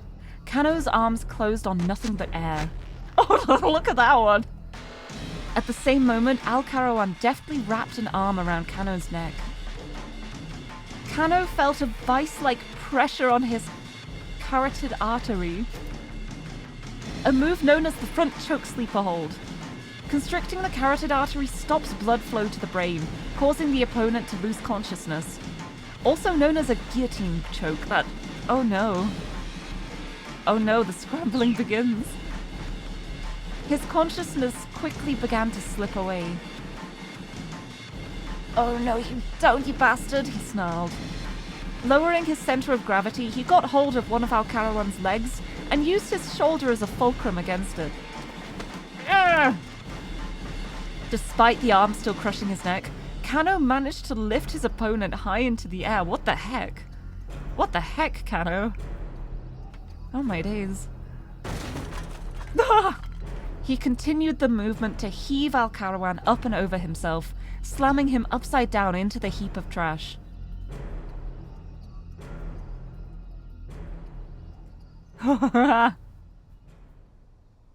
Stanley strolled up to the aftermath of the struggle. Well, you've got the brawn part down, he said. Need some work on the brains. Kano is plenty smart, thank you very much. Al-Karawan was sprawled out atop the mound of refuse. He'd been knocked out cold. Sasayama coughed and spluttered. Kano went to help him to his feet, but Stanley stepped in between them. What are you doing? Stanley asked. Helping Sasayama, what does it look like? We need to apprehend Al-Karawan first. He's not even conscious. Sasayama can come first. No, I think Stanley's right here. He pushed Stanley aside and crouched down alongside his partner. Are you all right? He asked. Yeah, Sasayama groaned. You bailing me out, though. Can't let the missus know about that. Mum's the word, Kano said. He slipped an arm underneath Sasayama and helped him to his feet. I managed to find the guy who had the attaché case, Sasayama said. But when I tried to arrest him, this fella came out of nowhere and attacked me. He flashed Al-Karawan a nasty look. So here we go again, disobeying direct orders, Stanley huffed. What's the deal with Japanese police anyway? He shook his head in exasperation. Sasayama gave Kano a puzzled look, jerking his thumb at the American. Who's this guy? It's a long story, Kano said. He filled Sasayama in on the situation. Enough chit-chat. Hurry up and cuff this guy, Stanley said. Kano knelt by Al Karawan's unconscious body, flipped him over, and proceeded to cuff his hands behind his back. Kano paused. Al Karawan's sleeve had slid back from his wrist. What's this? The unconscious man had a tattoo of a two-headed scorpion on his left forearm. Stanley strode over. You find something? He asked. Yes, I think this guy might be the ringleader. Seeing the image had reminded Kano of something he'd heard back at headquarters, that the head of the foreign syndicate had a scorpion tattoo. He relayed this information to Stanley. I see. Stanley called up Kuze on his cell.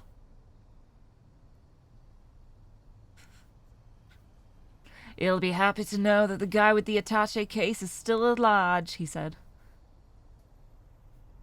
Apprehending the ringleader at this point shouldn't be an issue. One of your so very capable subordinates gave us a big step forward in the case here. Wait a second, Sasayama murmured. That was sarcasm, wasn't it? Stanley hung up and called over to him. Think you can escort this guy back to the precinct? Yeah, sure, seeing how very capable I am. Kano felt his phone vibrate. The display showed an incoming call from Rumi. Oh, no. Hello, he answered warily, keeping his voice down. Stanley had him a little on edge. It's me. Oh, it's me. Never mind. It's me. It was Shizuo. Damn it, Kano thought. He did not have time for this right now. But if he just hung up, he might be in even deeper hot water. Kano... Oh no, what are we doing? What are we doing? Oh no. New poll, what do? Hang up on fiance's dad? Or listen? Here's the poll, what are we doing?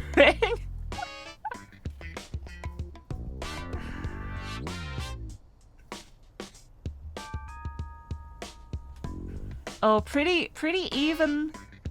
Pretty even. There are votes both ways. Are we going to hang up on him? Or are we going to listen to what he has to say? I mean, things seem in control here at the moment. Things seem like it would be okay to take a break for a phone call. Maybe. I love this music.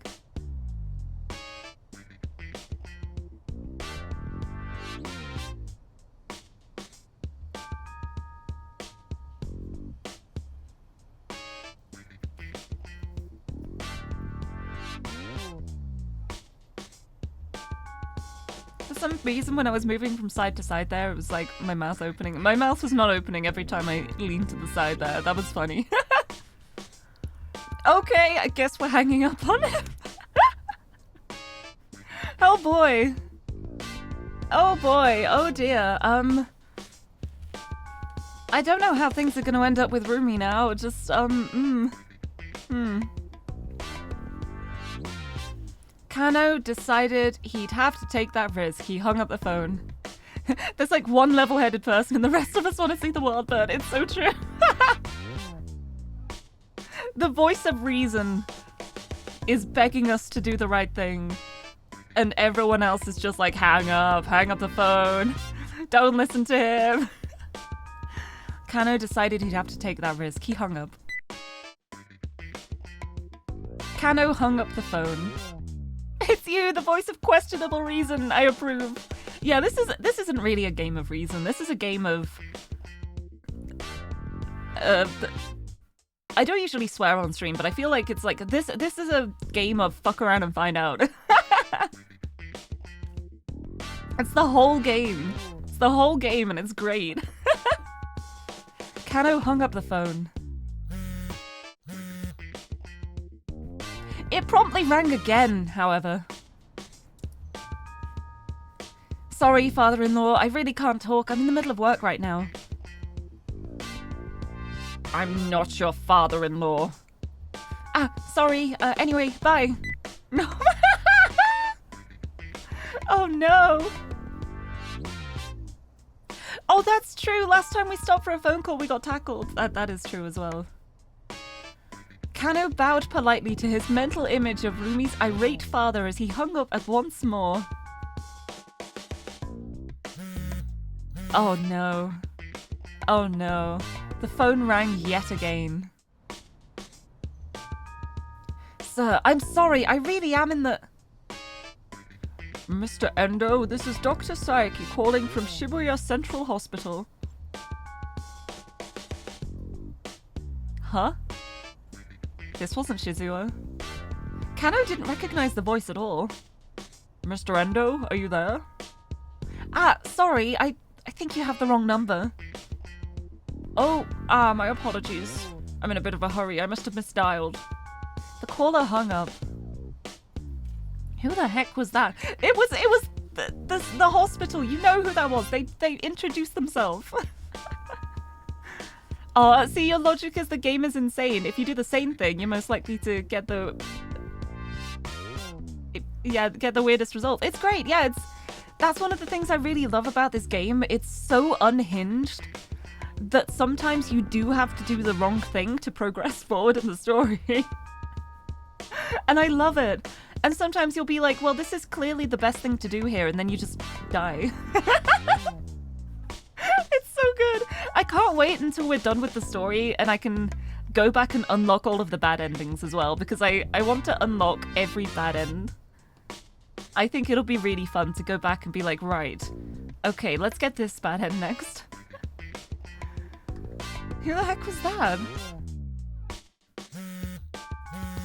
His phone is just not stopping. He stared in incredulity as the phone rang once more. Oh, this is terrible! Whoever it was, they were shouting frantically. And once again, whoever it wasn't Shizuo. Hana and I, we got separated. What? Who? I don't know what to do. It doesn't matter if I get away if they wind up catching Hana. Please, you have to help me find her. The man on the other end of the line sounded like he was on the verge of tears. Who's Hana? Who's Hana? Hello? Yeah, an iconic choice leading to a bad end was not killing a cockroach, yeah. We have to see if anyone else dies of fright from seeing a cockroach, yeah. I love the cockroach choice. I love that you think that the right option would be to open the window and let the cockroach out, but just kidding. No, it's a terrible idea. Wait, what? Oh yeah, that was an actual bad end. There was a moment in the game where Tama opened a window to let a cockroach out of a storeroom. The cockroach fluttered down, landed on Hitomi, who was down in the alleyway with Ando at the time, and she got so scared by it that she literally died of fright.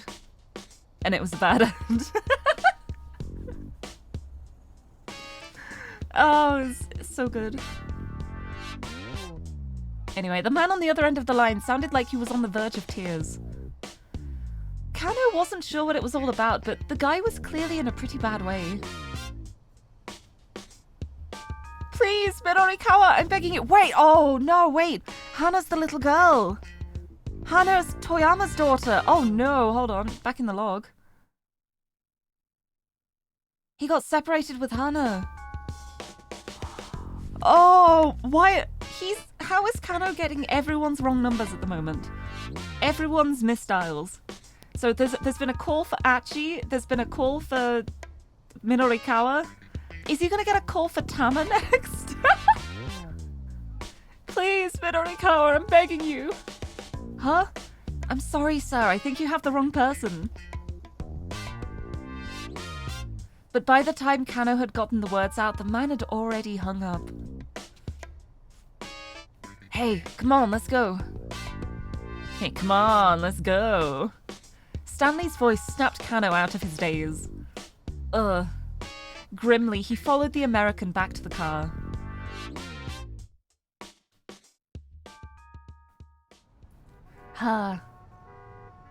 Yet again, Stanley was thumping the steering wheel in frustration. Beep beep!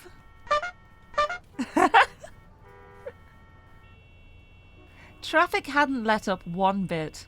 It was starting to look like they might never make it to the Foreign Syndicate's hangout. That's probably a good thing. 8. 8. Can you imagine having a car alarm or like a car horn and you're stuck in traffic and suddenly you just start hearing 8, 8, 8. Or gym. Imagine a gym car horn. That would be so good. Just picturing Stanley going around in a clown car. Jim. Squeezing the little sound horn at the side, just like Jim. It was starting to look like they might never make it to the Foreign Syndicate's hangout. I also can't think with all these car horns going off. It's so busy. It's Stanley. 8. Stanley! The Stanley Parable! Oh no! You're right. This is the story of a man named Stanley.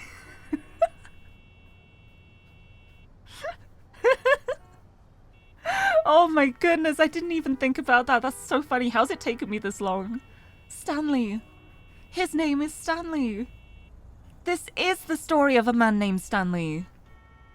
Jim. 8. Oh, I love this.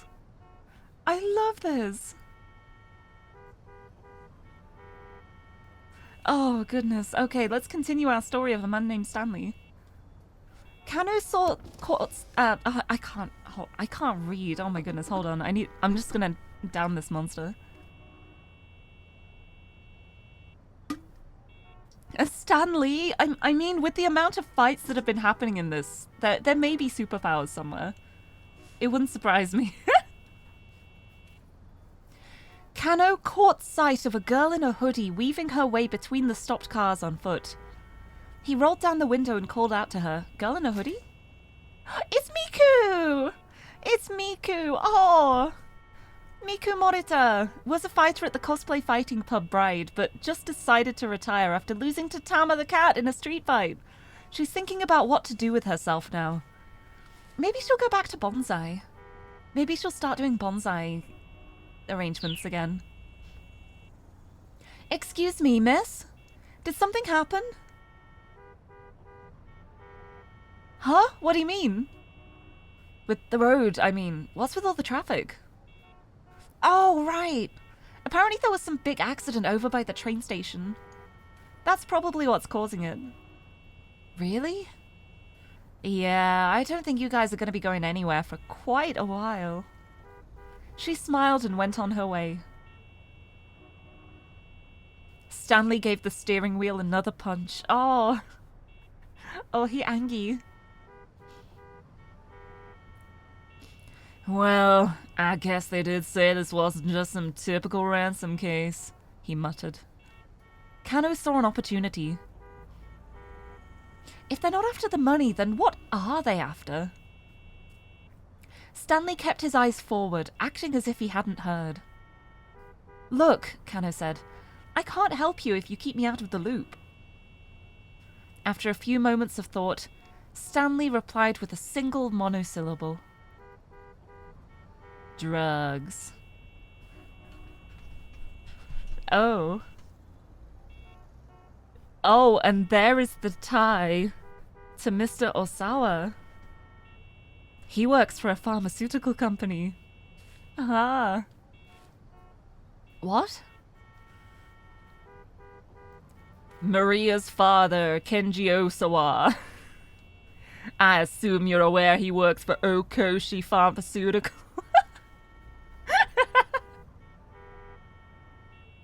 I'm sorry. I am. Nothing's been made public yet, but Osawa recently oversaw the development of a new drug. New drug. It is not at all uncommon for a new drug to be in development for 15 years or more, with expenses totaling 20 to 30 billion yen, roughly 200 to 300 million US dollars before it is approved.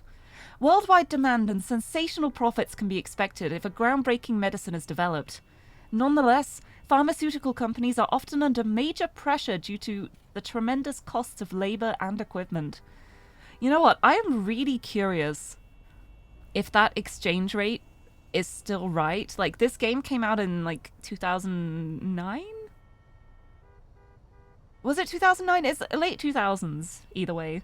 I'm curious if the exchange rate is still the same. I'm gonna check. Hold on. I dropped my phone. I picked up my phone. Right. 20 billion yen in USD. Yeah, that is way less dollars now. That is way less. 20 billion yen is only, like, $133 million now. That is quite a cut. That's terrible. Poor Japan. Yeah, that is, wow. Yeah, that is way lower. Oh, capitalism. Also, Loxley, hello, welcome. Yeah, wow, when this came out, 20 billion yen would get you $200 million, but now you'll only get 133 and a half. Yep, the conversions have not been kind there. But happy Wednesday, how's it going? Nice to see you. You're just in time for me doing really bad American accents, because we've got a guy named Stanley. A Japanese game, but we've got a guy called, was it Jack Stanley? I think it is. But yeah, I've been trying to do an American accent for him, and I am not very good at it. Hee. And someone is trying to get their hands on it. Kano's mind latched onto this new information, trying to assemble the pieces of an evolving puzzle. Someone? Who? An international criminal mastermind. This foreign syndicate is merely a tool in someone else's game. Kano regarded Stanley's face carefully. He looked more cold and serious than ever. So, wait. Does that mean that the reason we're letting the syndicate walk around unfettered is on my orders? Yes. I see. So the only thing you're really concerned with is catching this international mastermind? You don't care about the hostage targets? Oh dear. Looking at the price charts, it looks like you can pretty strongly tie it to COVID. Yeah, that makes a lot of sense. That makes a lot of sense. Yeah, channel my inner cowboy. Hi, welcome. I try my best. I feel like the only American accent I can do well is, like, Sorority Valley Girl. Anything else I try, it just sounds like a... It sounds like a joke then, but I can do, like, the... Like, oh my god, I can do like this kind of accent. Like, I can go like Valley Girl. I can't believe it. We're gonna have so much fun. Let's go. Let Stanley embrace his inner yas. Oh no. What if he did sound like an American sorority girl anyway? It's possible. It's possible. He looks really cool. He's got the shades on. Wouldn't it be so funny if he just opened his mouth and he's just like, oh my god, hi. Like, I'm here to solve this case, you know? Let's catch these masterminds, yeah. Oh no, should I do that now? That feels terrible. I don't know, I kind of like doing like my attempt at a drawl where I'm just mispronouncing all the Japanese names. Like, oh my god, I feel like that's how I always started. how to slip into character. You just gotta get the likes out. Like this. Like, you know? Oh my god. That is so cute. That is such a cute hat. Where'd you get it from? I need to stop. Anyway, back to the ransom drug kidnapping case and the international criminal syndicate. Like, oh my god. Or I could do like Surfer Dude, just like, dude, this case is totally gnarly, dude. I can't do this. What am I doing? Precisely. Kano felt like he was starting to get a picture of what sort of person Stanley was. Oh, I love that line. I love that line showing up right after all of this, like the Stanley character development. The vocal has enough fry to open Chippy. Oh, I can add more vocal fry.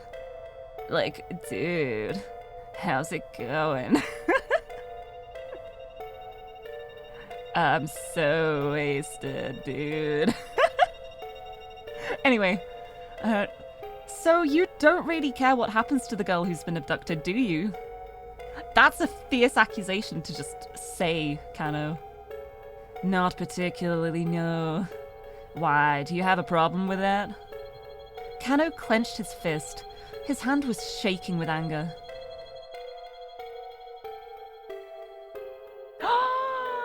Dick dictum number 8! Number... 8. Oh, you mentioned the Stanley Parable? 8. Oh, that's so funny. You just joined just after we had the realization of the Stanley Parable because we were doing like the Stanley Parable sound emotes, the... 8. Jim. 8. And then it was just like, wait, this guy's name is Stanley. This is the story of a man named Stanley. Stanley currently really wanted to punch something, but he realized he really probably shouldn't. What is this note title? It's the Dick Dictum. You know, like, Detective Dick. You know, it's his detective books. It's all his notes on how to be a good detective, or Dick for short, because that is what people always say. But it's really funny because it's like, even in Japanese, it's literally... It's yeah, like Detective Dick Gumshoe, exactly. But yeah, it's like, Dick is a term for a detective, which is so funny.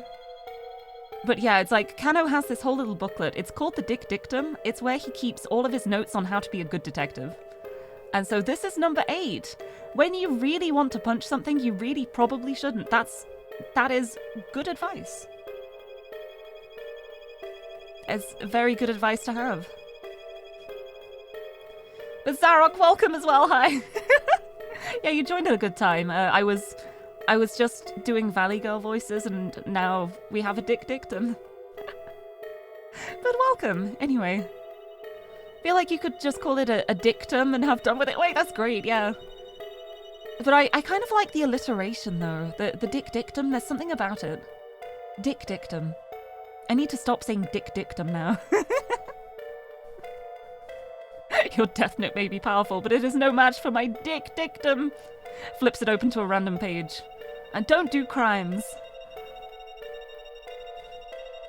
Kano recited the words inwardly like some sort of desperate mantra. If he didn't manage to calm himself down, he was liable to slam his fist right into Stanley's face. Yeah, that's true. Something schoolboy levels of immature. I don't know what you're talking about. It's such an innocent phrase. How could anyone hear it as anything else?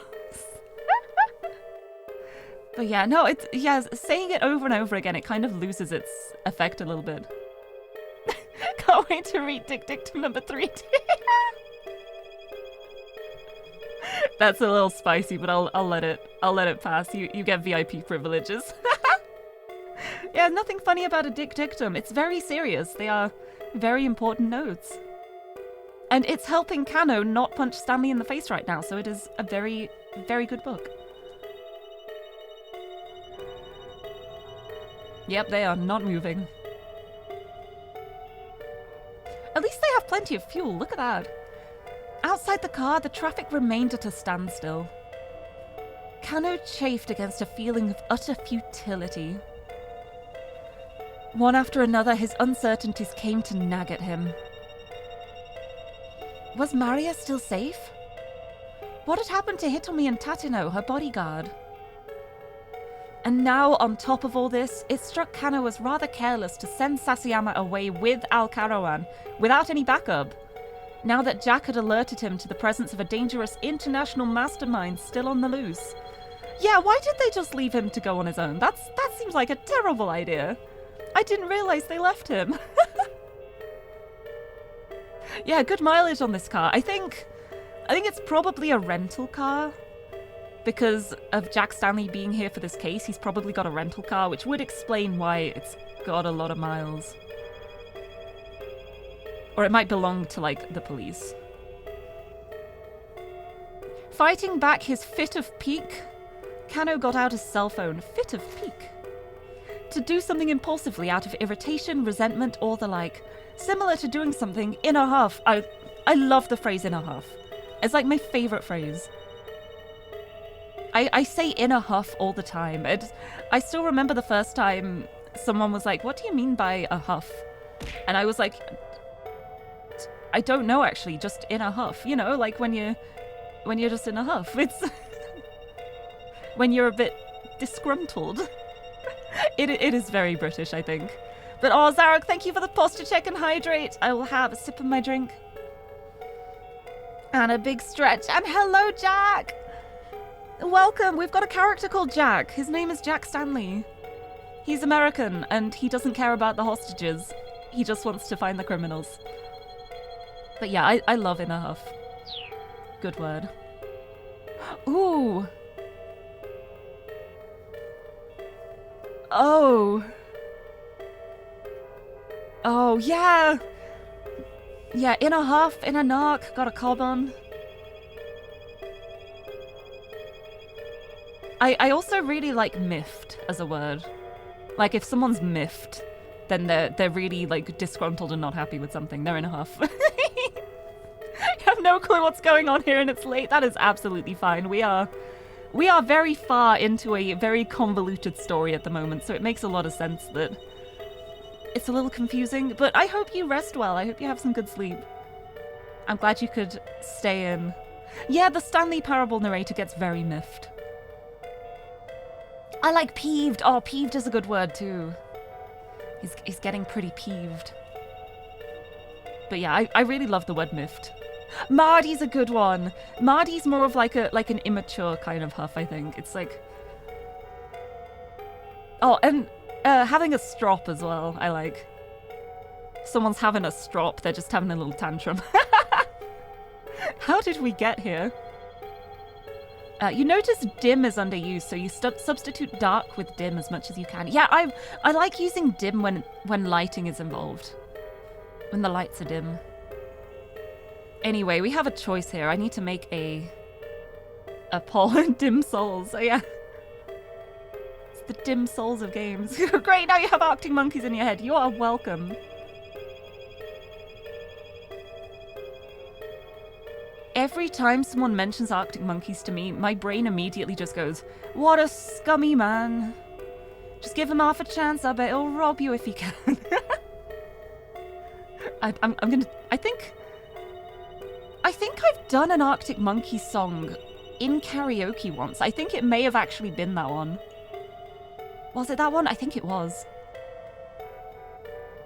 Yeah, anyway, this poll. Who are we going to call? Are we going to call Sasayama and distract him while he is alone with Al-Karawan? Or are we going to call Kajiwara, who has just made dinner for Osawa? Whomst call? Sasayama or Kajiwara? Alright, the poll is up. Who are we calling? Yeah. See it in his eyes, yeah, that he's got a driving ban amongst some other offences. He's a scumbag, don't you know? Whom's to call? Are we calling Sasayama or Kajiwara? We've not got any votes yet. If there aren't any votes, I'm just gonna have to roll a die.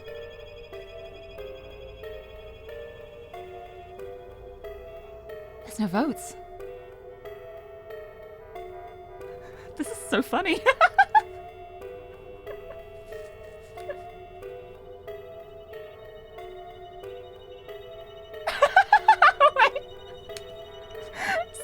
Wait, every time someone votes, it's immediately made into a tie again. That's so funny.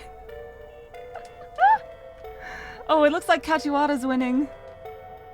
We're not gonna distract Sasayama. Okay.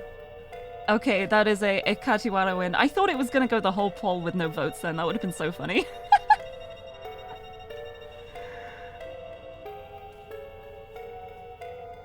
But yes, we are going to call Kajiwara. We are not going to call Sasayama so that he has to get his phone out while he is alone with Alcarawan, which is probably a good idea. We are calling Kajiwara. Dialing up Detective Kajiwara, who is stationed at the Osawa residence. He hoped a little more information about the family's 2 daughters might shed some light on the situation. Yeah, and we can find out more about the drugs connection too. All right, here we go. He dialed up Detective Kajiwara, who was stationed at the Osawa residence. You had to turn off voting with channel points because one of your chat kept paying extra to keep polls perfectly balanced. That's the kind of thing I would do. I'm terrible. I am so terrible. If there is ever a poll with options to use points, I will spend all of my points on it. It happened the other day. It happened in my friend Sparrow's stream, Sparrow Phantasm. She recently debuted her live 2D model, like just at the weekend. And there's an addition to her model, which is, blubber. They are little bags attached to her chest on the model, and there was a poll for how long she should keep them on for, and I spent all of my points for keeping it on for the whole stream. And it was worth it. I'd do it again. Who would do that? No, it's so great. But yeah, I've got the channel point votes turned off as well, just because it would end horribly, especially with a game like this. Oh, that's gay. Everything's gay. It's okay. It's okay to be gay. Peach was with a buster distracting. Honestly, it was just so funny. Just seeing like these, they're just like little bags of water that were taped on. It's so good. It's so funny. Also, Brushy, hello, welcome. But yeah, I used all my channel points on that. It was funny. And then she played marbles on stream, and my marble kept falling off and dying. It was a good time. Anyway, we're dialing up Detective Kajiwara, who was stationed at the Osawa residence. He hoped a little more information about the family's 2 daughters might shed some light on the situation. Oh, thank you for the hydrating posture check. Let me have a big stretch. Have a big stretch and a sip of my drink. Yeah. I say that, but I was actually salty, wasn't I? At the beginning, I was like, oh no, I just want to win. But by the end, it was just funny, honestly. I was getting to the point where I was cheering if my marble just made it through the course. That could be fun to do sometime. Maybe I should do a marble stream. Do a marble stream at some point. Maybe if I do that monster tasting stream I want to do. Thought I said imposter check. No, posture. Because I'm very good at shrimping. I'm very good at... The problem is I start to sink down in my chair, so like my posture's still alright, but I'm a little bit down and I need to sit back up again. Yeah, they're very fun, aren't they? It's great. It's so good. Hold on, I'm gonna shout her out because I can. Because I can, there we go. Jim. Yeah, check her out. Live 2D now. Exciting stuff. Anyway, it would be so funny if she's like, wait, why did Lirie just shout me out and she comes into the stream and we're just talking about the water bags? It's a secret. It's a secret. Don't worry about it. Anyway, where were we? Right, calling Kajiwara. A little bit, Jim. A little bit, Jim. Right, here we go.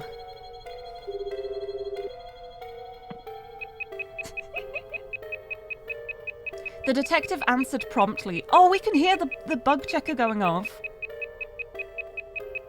Kajiwara here. Oh, Kajiwara here. I forgot the voice I gave to him. I made him sound like this. Hey, it's Kano. Kano? A horrid, jarring beeping was audible from the other end of the line. It is such a horrible beep.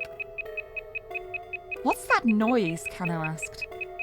Sorry, hold on. I can't really hear you. Okay, go on. He just walked away. You can still hear it.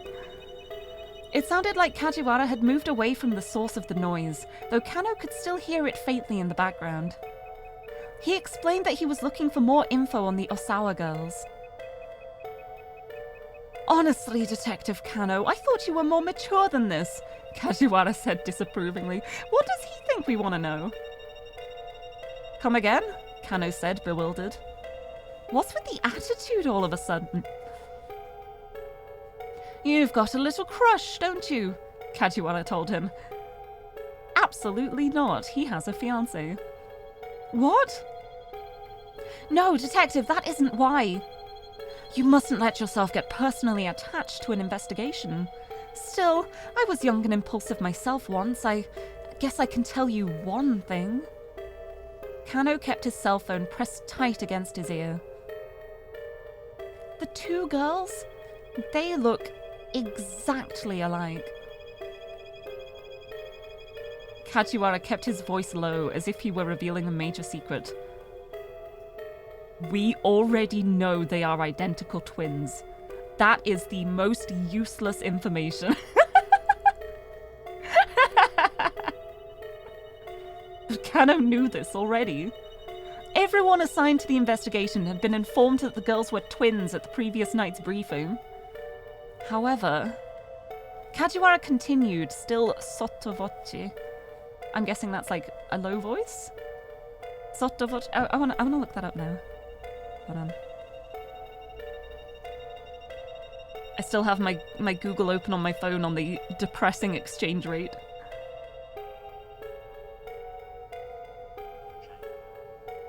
Sottovoce. Sottovoce? That doesn't sound right.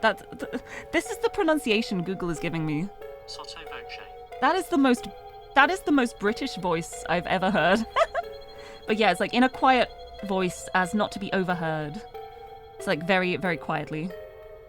Yeah, I'm pretty sure it's an Italian term. It sounds very Italian. But that is a British guy saying it. Sottovoce, I guess? Sottovoce. Very Italian. Ciao. I don't know any Italian. The only Italian I know is like ciao bella.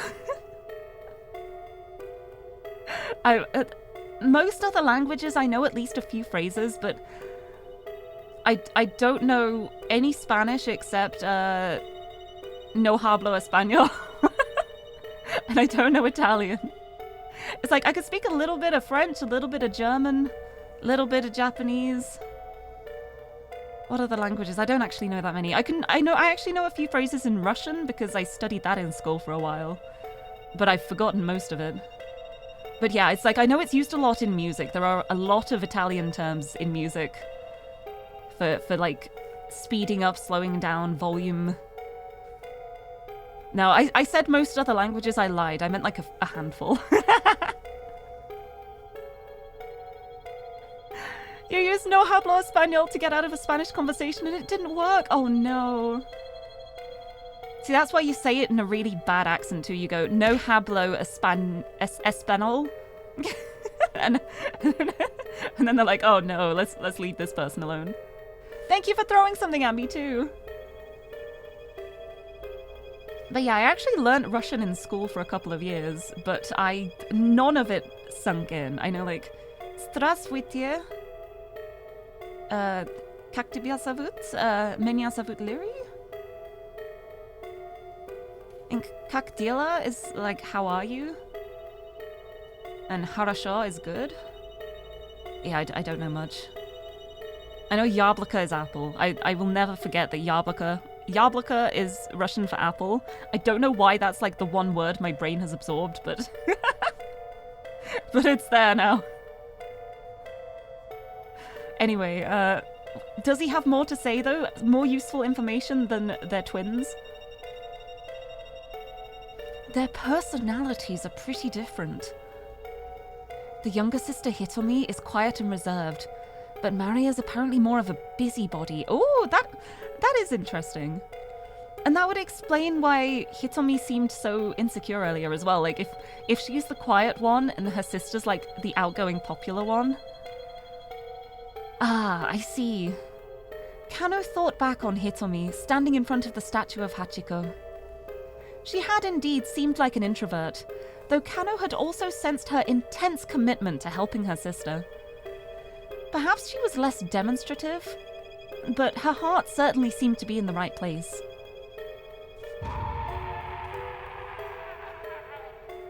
What was that?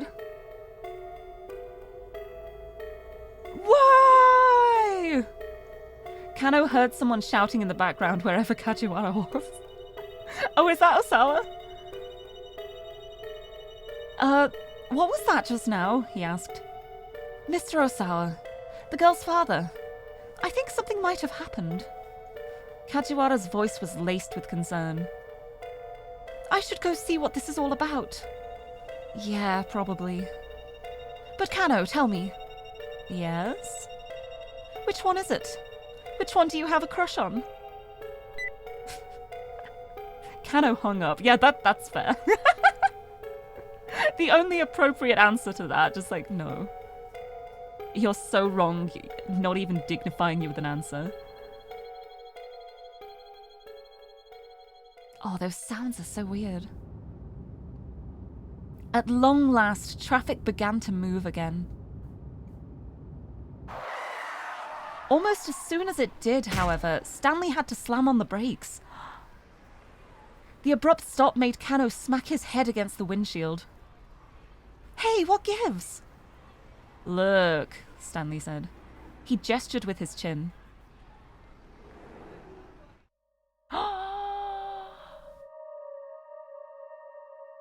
Oh. Oh. Kano couldn't believe his eyes. There, walking along the sidewalk ahead, was Al-Karawan. Very much not in custody. What the hell? Kano shouted, already hopping out of the car. Stanley was right behind him. They crept up on their target as silently as possible, then rushed him once they were close. In a moment they had subdued him. Kano used his own body weight to hold Al-Karawan down. What are you doing out here? He demanded. Well, hey, guess you didn't get the memo, huh? Al-Karawan flashed a coy grin. They let me go. Let you go? I think your buddy here might have hearing problems, Al-Karawan said to Stanley. I'm a free man. What the heck? Also, Tim, hello, welcome. Am I feeling sufficiently scrambled? Oh, things are scrambled, all right. Things are very scrambled so far. But welcome. You haven't missed the Tama face reveal. We still haven't done that yet. Welcome. Kano turned and glared at Stanley. What is he talking about? No idea. First things first, get this guy back to the precinct. I'll head to the syndicate hangout by myself. That's a really bad idea. You don't think this is weird? Kano asked. I mean, what the heck is this guy doing on the loose again? What matters is that he is free. Maybe he's telling the truth about being let go. Well, the other guy did say to Minorikawa earlier as well that he saw someone in handcuffs being released. But that's ridiculous! Then I guess he must have escaped on his own, Stanley replied. In either case, your buddy screwed up royally. Now it's on you to unscrew things. None of this sat right with Kano, but the fact remained that he couldn't just let Al-Karawan go. Look at that face. He's so bewildered. He gave Stanley detailed directions to the hangout, and the car sped away towards Yoyogi. Then Kano headed back to the precinct with his captive, trying to reassure himself that he might learn something from questioning Al-Karawan that would help resolve the case. Dun, dun, dun. Interrogation time! Oh, we know how good Kano is at interrogation, which is not very. So I wonder how this will go. Kano sat opposite Al-Karawan in the interrogation room. He'd been attempting to interview the suspect for about a quarter of an hour. Al-Karawan sat ramrod stiff, not responding to any prompts or questions.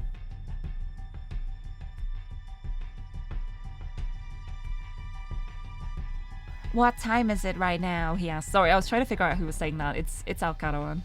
They'd taken away his watch, his wallet, a small knife, and his keychain. This was the third time he'd asked to know the time.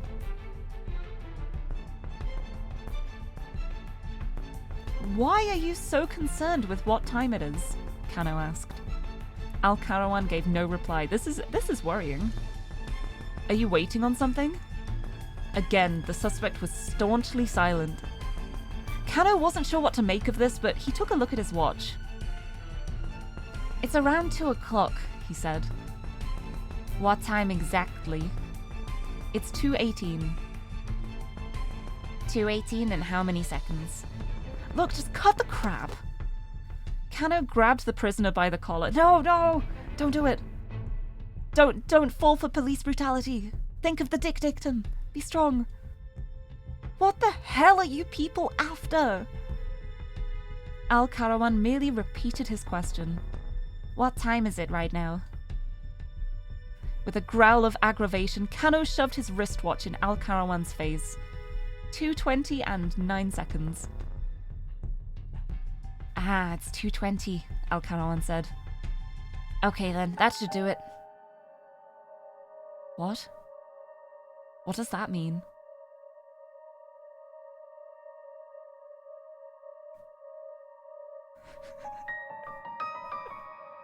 Well, this is a bad end if I ever saw one. The interrogation went on for several more hours. Despite Kano's best efforts, however, Al-Karawan said nothing more. During all that time, the case continued to develop in unexpected ways. Thank you for the hydrate. Oh, if we're going to be here for a couple hours, yeah, I should probably have a drink. Thank you for the hydrate. The case continued to develop in unexpected ways, but Kano, stuck in the interrogation room, knew nothing about it until everything was already over and done.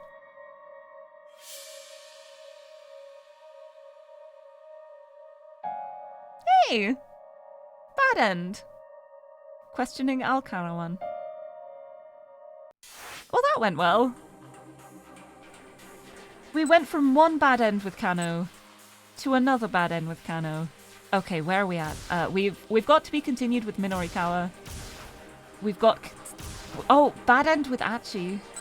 Oh yeah, he just died. I forgot about that. He's dead at the moment. That's a bad end. So we can try other options with these to try and avoid a bad end. Or we can do Osawa, or we can do Tama. I'm gonna do a poll. What do try and undo bad ends, Osawa or Tama-chan? What are we doing? What are we doing? What are we voting for? Oh, poll.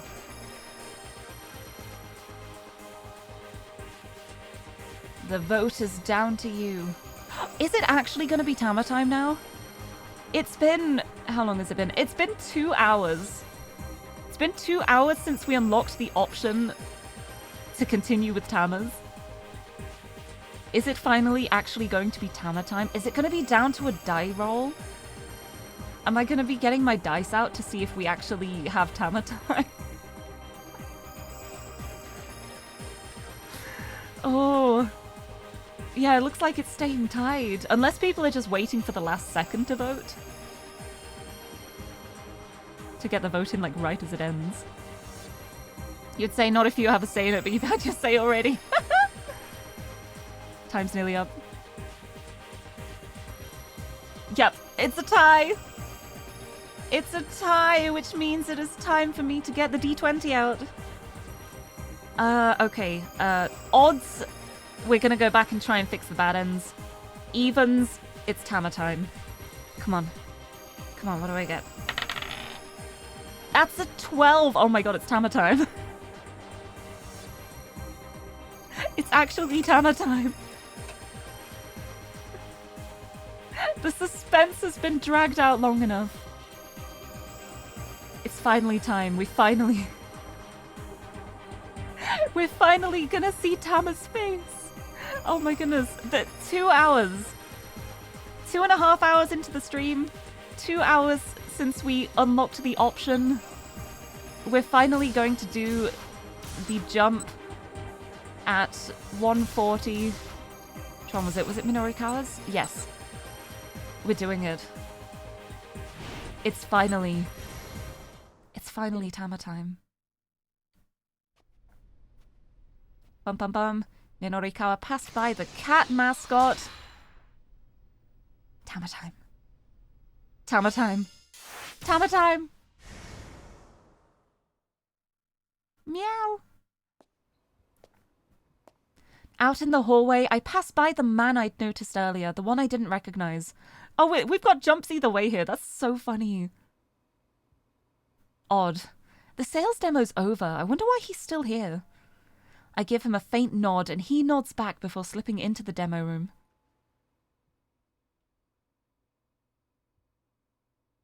Wait, this might actually not be the reveal one.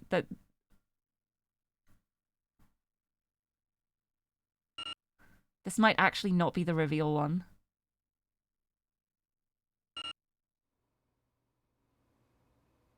I think this may be an earlier jump. This may not be it. We're gonna find out. Right, we've already seen this. Bum bum bum bum. Keep going. Should I do the poll again? Wouldn't it be funny if I'm just like, hey, it's Tama time? But she's still not taking the suit off. I'll do the poll. I'll do the poll. You can decide. What do skin this cat go like this? Oh, that would be such a funny such a funny way to end this whole story of suspense by just being like, let's just go back. There's the poll. Let's just go back and change the option so she doesn't even take it off in the first place. Oh, I think oh my god, we are! We're changing the past. We're gonna just stop her taking it off in the first place. Oh, this is funny. Oh, I'm so glad. I love this game. I love this game so much. I'm so glad.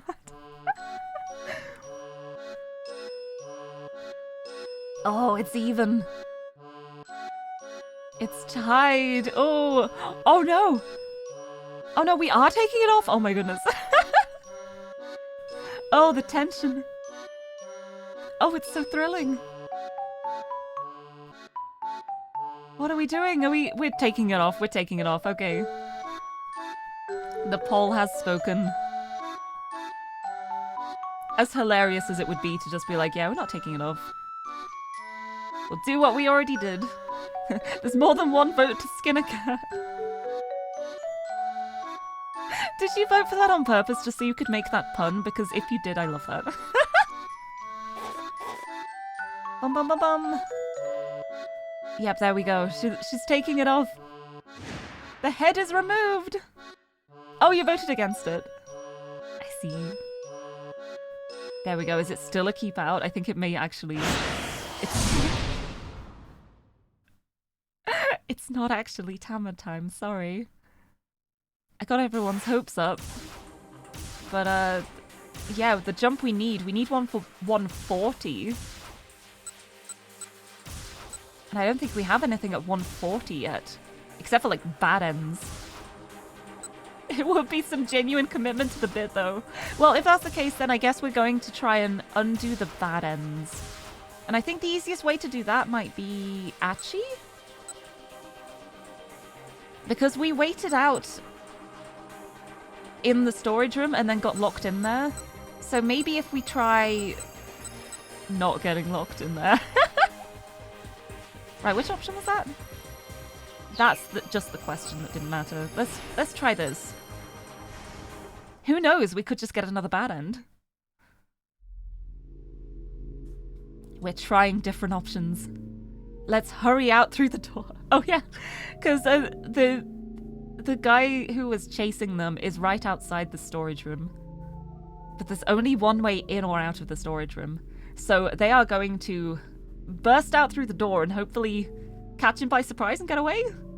Question mark? Maybe? Let's hurry out through the door. Right now, they were little more than trapped rats. But... Hitomi clutched onto Achi's arm hard. Can I help you with something? Said a casual voice from outside. Oh, does this happen anyway? Yeah, this is the theatre troupe stuff.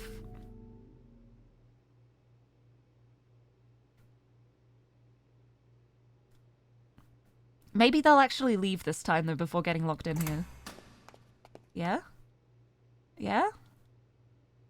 Yeah, we've already seen all of this.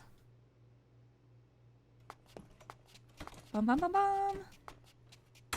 Are they actually going to leave now? Ba, ba, ba, skipping through. All of this, the defective dry ice machine, blah, blah, blah. Blah, blah, blah.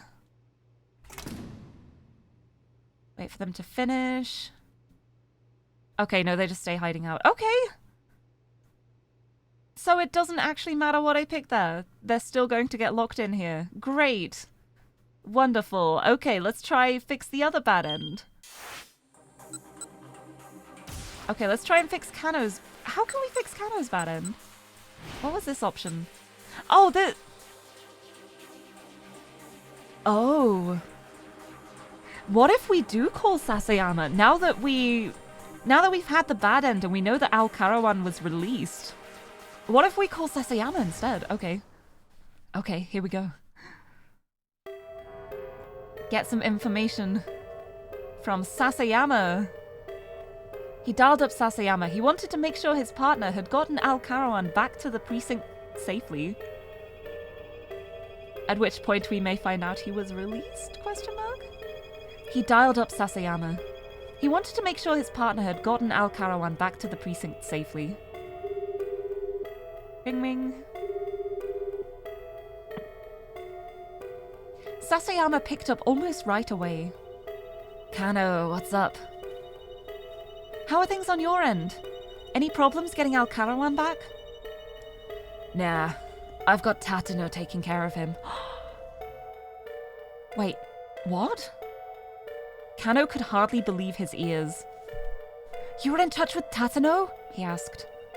He could hear the shock in his own voice. Yeah, just bumped into him over by the precinct a little while ago. Then he is safe. Kano felt a surge of relief. So that means that Tatano is the one who released Al Karawan.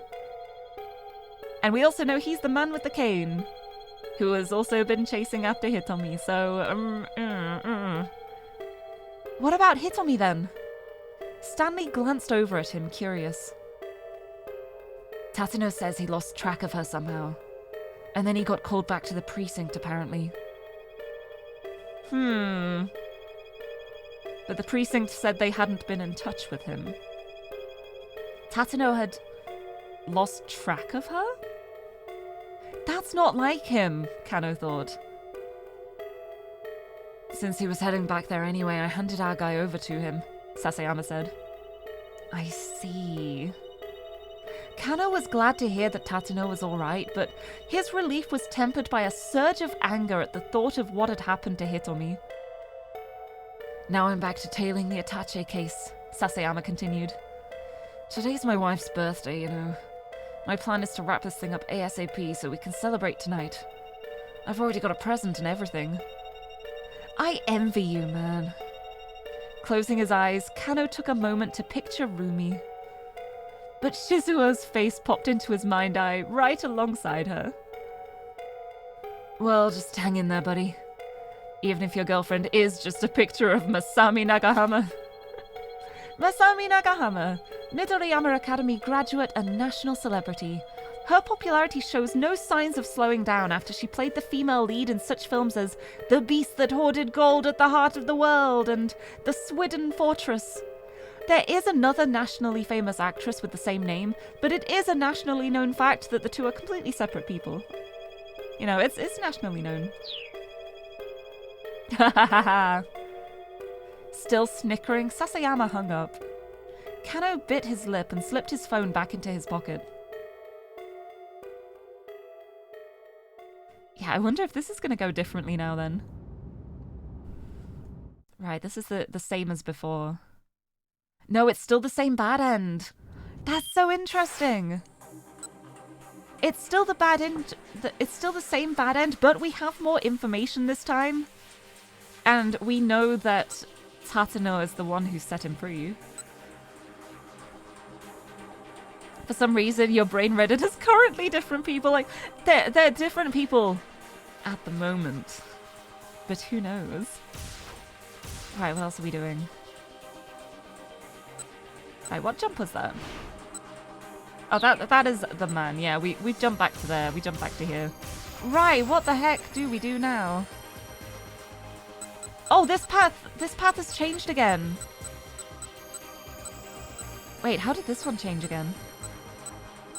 Osawa's was like right back at the beginning before, but now it's back to this whole keep out. What changed? Achi staying in here? Wait, this has changed. Has this changed from calling Sasayama?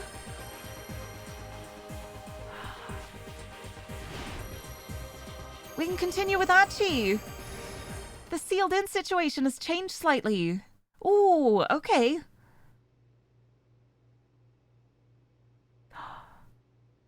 Oh, because Achi was attacked by the man with the cane, who we know is Tateno. Is he actually going to be here? If Sasayama gave Al-Karawan to him?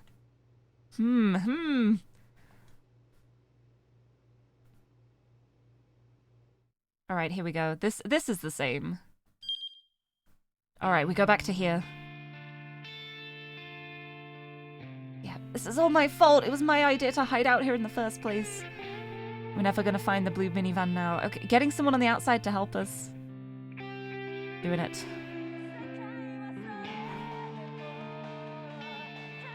This is new. This is new. They powered their phones back on in order to call for help. Oh, Hitomi chirped. That's me. She took a look at the LCD display. It's an email from Mr. Tanaka.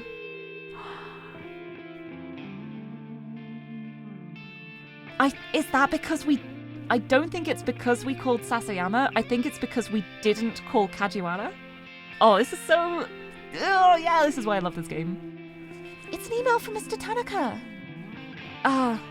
Okay. Hitomi began typing out a response with practiced ease. More wild delusions rose in Achi's mind. Oh, he's so jealous. Wild delusions are ideas or fantasies conjured up in one's mind with no logical or factual basis. People can become deluded for varying reasons about a whole host of different subjects. Thankfully, Achi's delusions here are of an ultimately harmless sort. Yeah, he's just jealous. Those are his delusions. He's just imagining...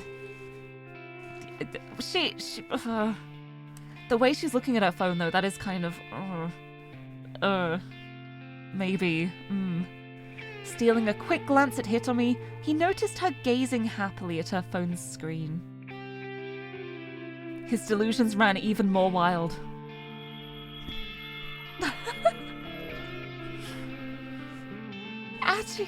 Achi, no! While he was still fretting furiously, Hitomi finished typing her response. So, what did you wind up saying? Achi asked. I explained the situation. That we're trapped in a storeroom, you've got some guys chasing after you, and you're looking for some van? Yes. I also asked him to please keep this a secret from my family and the police. Whoever this Tanaka guy was, Hitomi sure seemed to put a lot of trust in him. A short while later, Hitomi's phone chimed with a reply. She checked the screen in a flash, all eagerness. Oh. Here we go. I love how dramatic this music is. Because she is talking to a man. What to do? What did he say? Or pretend you see nothing. Let me get the poll up. Boom. What are we doing?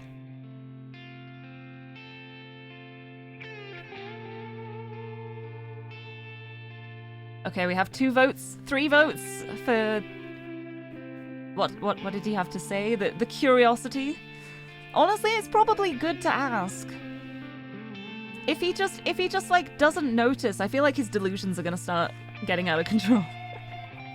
He'll just be like, he doesn't know what it actually says, so he's just imagining they're like flirting the whole time.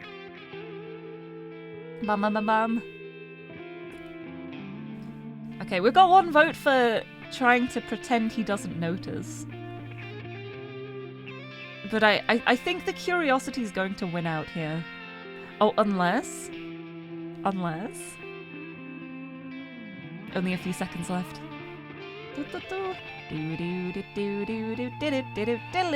What did he say? Achi couldn't help but ask. So, what's that Tanaka guy have to say? A hint of jealousy slipped into his voice. He says he's going to try to find the minivan for us. Huh? If he just comes and lets us out, I can go look for it myself. Did I just count down? I did. Of course I did. Thank you. He says he wants us to hide out here a little longer. Oh, what the hell? Seriously? He says that if someone's after me, it's safer to stay where we are. Pastor Medusa, hello! Thank you for the resub for 14 months. Welcome, welcome. Welcome, how's it going? Achi and Hitomi are locked in a storeroom. Yeah, this is different though. This way he's not going to burst out and get murdered, hopefully, so... This is good, this feels good. This feels like we are undoing a bad end. Yeah, I'm out of the running, Achi thought to himself.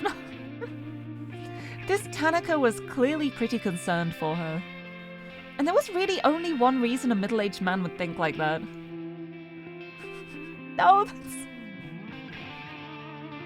Oh. Still don't think he actually perished on that route, though. No, he... I think he may have been. I'm not sure. Hold on. I want to very quickly...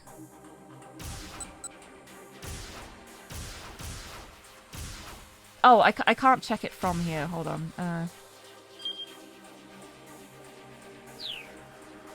I know there's an option to, like... Hold on, is it? Here, bad ending list. Let's... I've just got the tutorial because I haven't been looking at the bad end list. Let's have a look. This one. Oh yeah, it just says attacked by the man with the cane. Yeah, I guess he didn't actually die. I think I just kind of presumed he did because he bit the end of his tongue off. We're racking up quite a few bad ends though so far. Either way, not a good end. Alright, fine, we'll wait. Achi turned his own phone off, then slumped back in a huff. He's in a huff! Yay!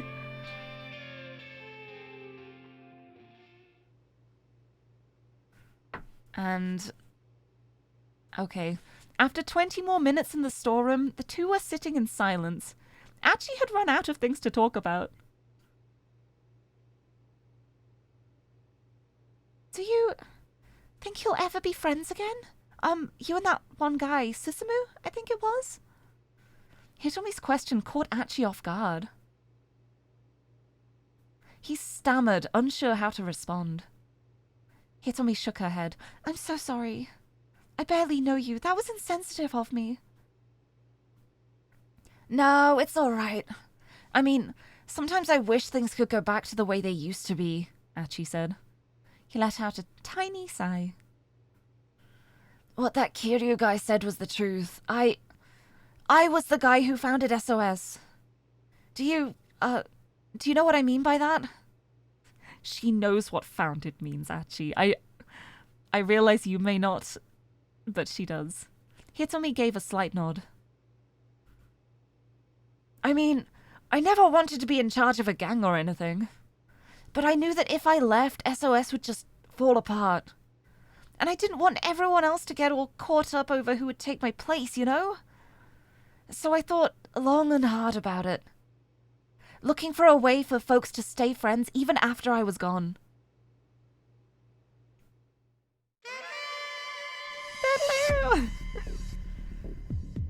The loud voice echoed through the pool hall that served as SOS HQ. We got a flashback, baby! The pool hall, an establishment for playing pool, more formally known as pocket billiards. This particular place is a pool bar serving alcohol. The standard pool table is rectangular in shape, sports 6 pockets, 4 in the corners and 1 in the middle of each long side, and supports multiple games including 9-ball, 8-ball, and rotation. There are also tables without pockets. This style is known as carom billiards. Now we know. I don't actually know anything about like billiards or pool. Like, is it the same thing as snooker? I know about like snooker tables. Is it the same thing? Is it like a variation of a similar thing? I don't know. I don't know anything. It's fine. What do you mean you're leaving? Susumu was positively red in the face. You're our founder, Achi! You can't just up and quit. Ah, snooker's a much larger table with a much smoother felt. I see. It's like a big version. Yeah, I know they're very similar, but yeah, I don't know the differences between them. That's cool, that's interesting. I'm learning. Yeah, more about the precision. Susumu had been almost like a younger brother to Achi. If anyone was going to try to stop him, Achi knew full well it would be Susumu. Look, I'm not gang leader material. All I've been trying to do is make sure we're all able to have fun. Yeah, incredibly more mathematical than pool. Yeah, I feel like pool is more of like a casual game, and then snooker's more of like the tournament type mastery kind of game. That's not true, Susumu said. Think about all that stuff you taught us. Don't you remember? Every man gets to make one request in his life that cannot be denied. Those are your words, Achi. Did I say that? It's the heaviest thing you've ever said. He doesn't even remember saying it. I also don't think it's true. Also, yeah, spots versus stripes. And then snooker's clearing the reds first. Red color, red color. That's so cool. I see. I'm learning so much today. Yeah, I know nothing about any of those kind of games. Like, any games with a table and cues and balls, I don't know. I don't know how to play them. That's the heaviest thing you've ever said. Then, to Achi's consternation, Susumu got down on his hands and knees. Oh no. I'm begging you, please don't leave. Without you, SOS is nothing. Achi could feel his conviction waver. I'm begging you here, from one man to another. This is my one request. Oh no. Oh, what a position to be in. Susumu, I'm sorry. Achi could barely croak out the words. I'm leaving you in charge. You can't, Susumu pleaded. Please don't say that. Achi turned his back to him in silence. Please, Achi, why won't you listen? I can't possibly beg any harder than this. Enough with all the request nonsense, Achi grimaced. What? Look at you, down on your hands and knees like that. Pathetic. Oh no, I see what he's doing here. Oh no, he's trying to make Susumu hate him so that Susumu won't want him around, but only for his own good. So, because this is not Achi. This is not an Achi thing to say. Just generally don't know a lot of things. I know a lot about some things, but there's a lot I don't know as well. I feel like the things I do know are really niche things that I have loads of knowledge on. But I've learnt about snooker today, thank you. Pathetic. Oh, okay. Ultimately stems from the Greek pathetikos, meaning subject to feeling or capable of emotion. Over time, the meaning changed to signify exciting the passions, and later on to the more modern sense of arousing one's pity. I love that we get the whole etymology of the word pathetic here in the tooltip, and then in other ones we'll just be like, I had a watch once, it was pretty cool. The duality of 428 tooltips. They're so good. Also, welcome back, Bob! I hope you had a safe travel back. You have not missed the Tama reveal yet. We still have not. We still don't know what she looks like. We're now having a dramatic Achi backstory flashback. Achi spoke as harshly as he could, fighting to mask his true feelings. Oh, he's so sweet. I bet that's so hard for him. I'm fed up with you, all of you. With each word out of his mouth, Achi could feel his own heart breaking. But if he could make the others hate him, at least it would give SOS a reason to stay together. Oh no. He's martyring himself. Don't do that, no. Oh, vegan chicken drumsticks, enjoy! How can you say that? Don't you try and pull that crap. Susumu's tone had changed from sadness to anger. Fine then, he railed. I'm never asking you for anything again. I'll do what you want. I'll take the reins of SOS. Achi walked away, wavering vaguely without looking back. Good luck. I mean it. Once he'd stepped out of the pool hall, he wiped his sleeve across his face. It came away wet with tears. Achi. I love Achi. Ugh. Poor guy.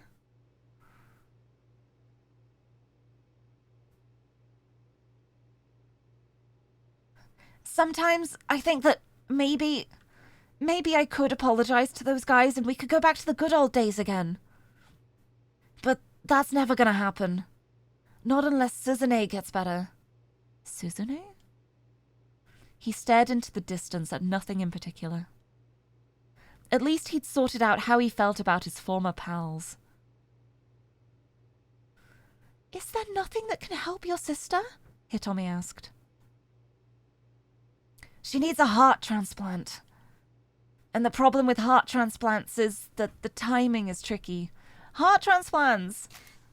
The act of surgically implanting one person's heart into another's body. Such an operation is typically only performed on a patient with severe heart disease who cannot survive without a new heart. There are strict requirements that must be met before a heart can be transplanted, however. Chief among them that the donor must first be brain dead. Yeah, it's... very tricky kind of transplant to do. You need to have someone with a heart at the right time. They need to not be alive. It needs to be compatible. Oh. Even if there's a donor available, the transplant has to be performed within 4 hours or things get dicey.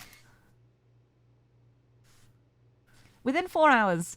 Because lack of oxygen causes damage referred to as warm ischemia damage in any organ removed from a human body, a transplant must be carried out and blood circulation restored within a certain time window, known as the total ischemic time.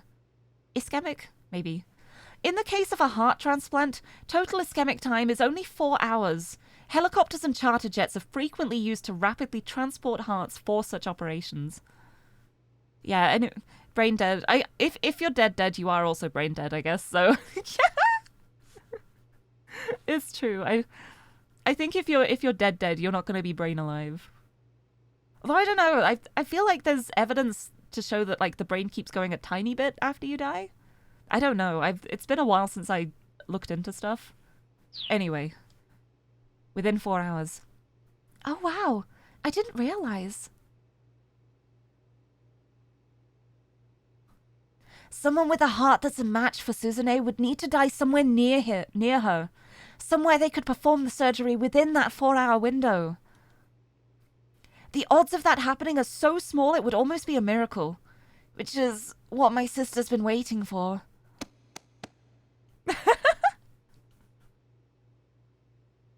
Wait, add that to the quote bot. I have a quote bot. I've forgotten the command for it again. I think it's ! Add quote. Let me try it. I'm going to try add it myself.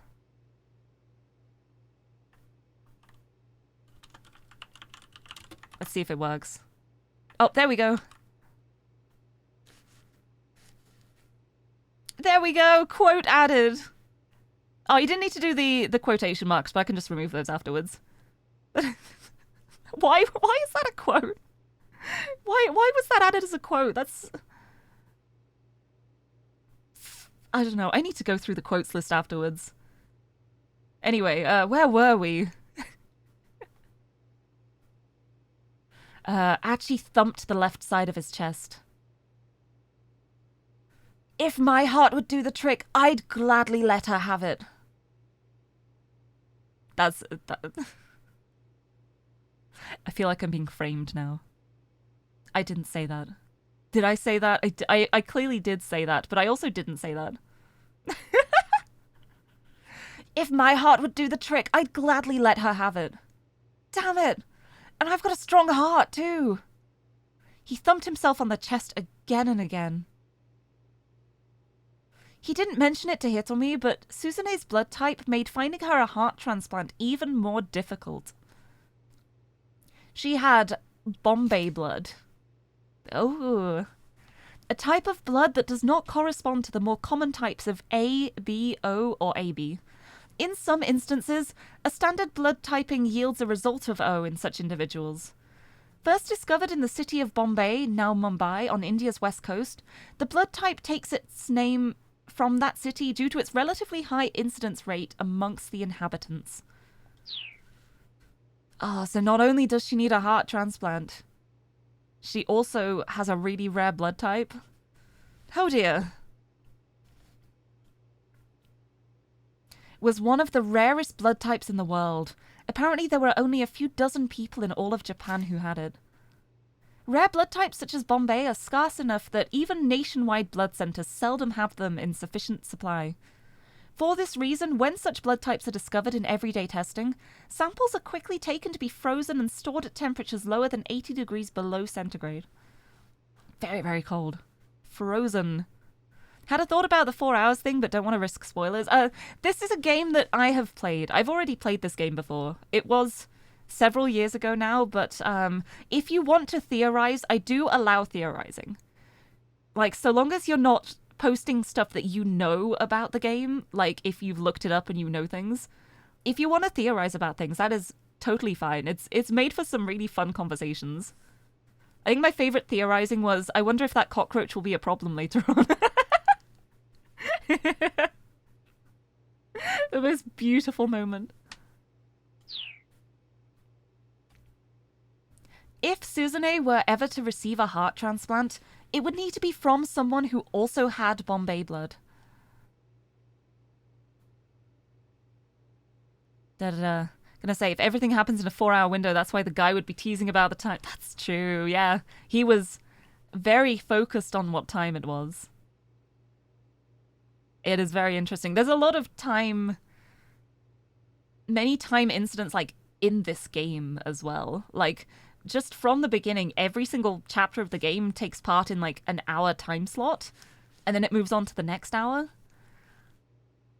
And, I mean, at the moment, we're still... It's not even 2 p.m. yet. We've not even reached 2 p.m. Except for in Kano's bad end, where it reached 2:20 p.m., and then he kept interrogating him for hours. So...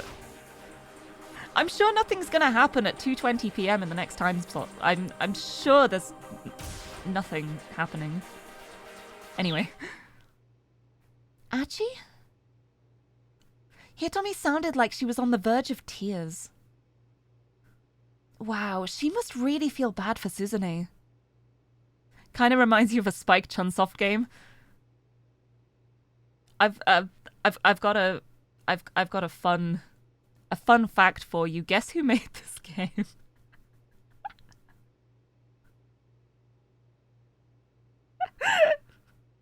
Guess who made this game?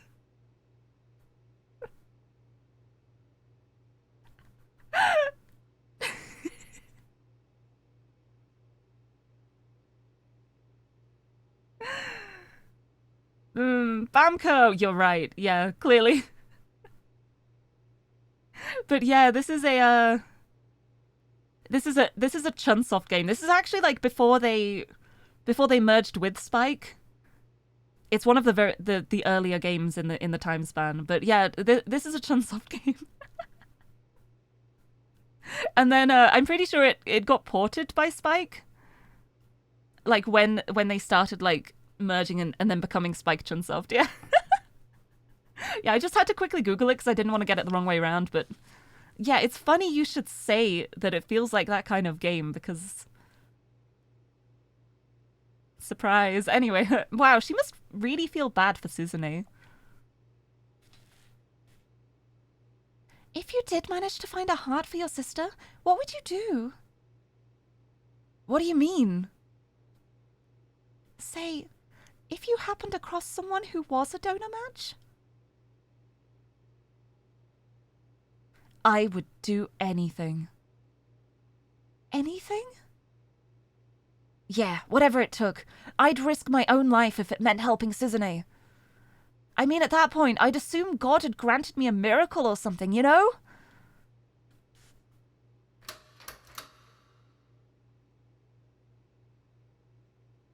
Mr. Tanaka? Yeah, I'm such a huge Spike Chunsoft fan as well. I really love how the storytelling is always so intricately woven. I love them. I also love how unhinged they are. Mr. Tanaka? We gotta jump. We gotta jump. Unfortunately for these two, it's not Mr. Tanaka. Right now, Tanaka is at the Osawa residence on his way to speak with Kenji Osawa, who's washing dishes after lunch. We got an Osawa jump. We got an Osawa jump. Hitomi's voice was barely a squeak. For a moment, all was silent.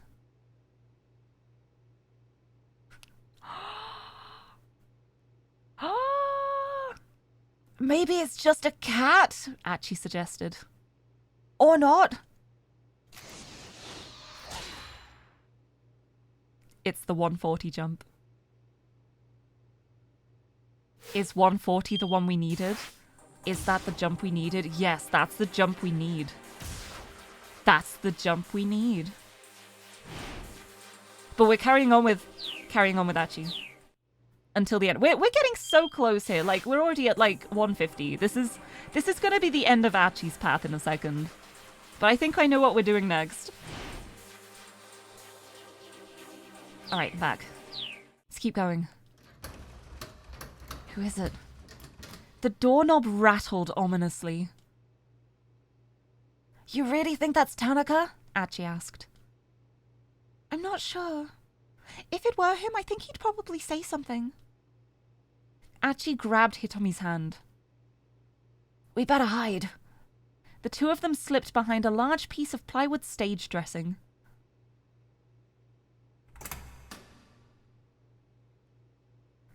The door swung open with a loud creak.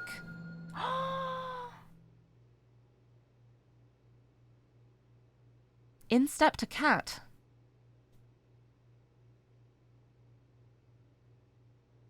Oh, it's just a kitty cat. A giant kitty cat, walking upright. Achi and Hitomi stared in confusion as someone in a cat costume slipped into the room. There was something vaguely sinister about the fuzzy figure. The cat had both hands stuffed into its pockets, and it shuffled as it walked, dragging one leg.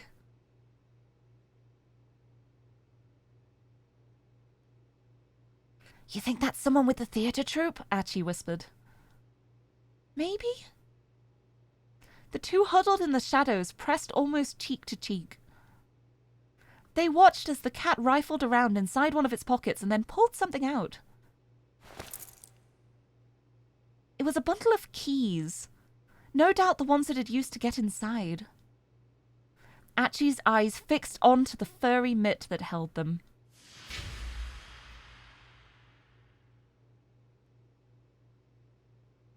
It was stained dark red. That could be only one thing. Blood. In that moment, Achi finally realized just what was going on. That's no theater guy. You don't say. It was the assassin.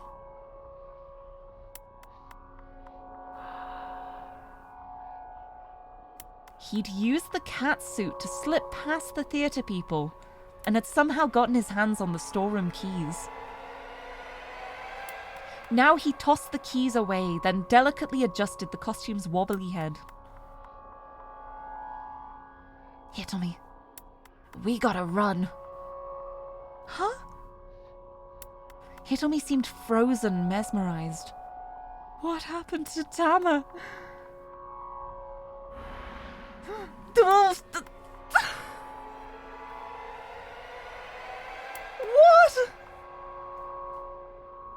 The cat turned directly toward them. The fur around its mouth was stained crimson.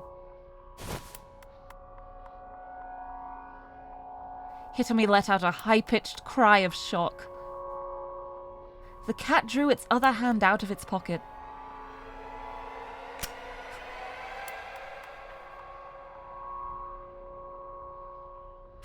Cat with the gun, how'd we get... Oh, what a time to rejoin. Clutched in its mitt was a gun. Achi and Hitomi had nowhere to run. Nowhere to hide.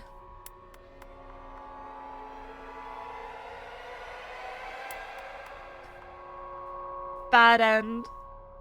What's up with the cat? This bad end is called What's Up with the Cat. I love that. Okay. I have a question now. We have a few options, but I'm only going to put a few. What to do? Tama jump? Osawa jump? It's gonna be one of these two. How are we proceeding now? Is it Tama time? Or is it Osawa time? Or is it a tie?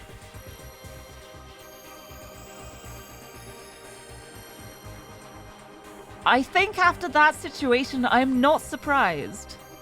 that people would be voting for Tama. Did Tama suddenly remember she's a gangster? We don't know what happened. You can't, like, pick specific quotes sometimes. Yeah, sometimes things are added which is just, like, random phrases that aren't, like, quotable, and I remove them. And then other times it adds them in weird spots to fill in the gaps of the ones that are removed, so the quote numbers are not correct. Except for that one, the first ever quote from my dice. My dice. But if you just do exclamation point quote, it just picks a random one. Why is it doing that one again? Stop! My quote bot keeps bringing up fire quotes. I'm being framed. Anyway, it looks like we have a winner. It's Tama-chan. It got close. That was a very close vote, but Tama-chan. Tama-time. Hi, Niles! I don't know what you're talking about. Tama-time. Tama-time. Ba-ba-ba-ba. Maybe it's just a cat. Oh, actually, how right you were. We're jumping. Jump! Ha!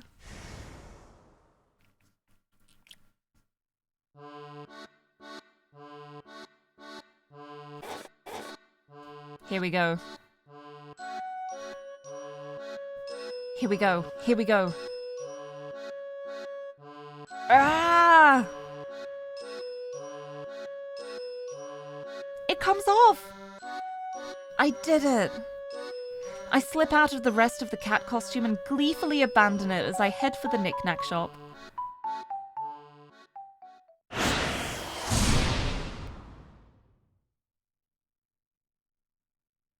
Excuse me? We jumped. We jumped!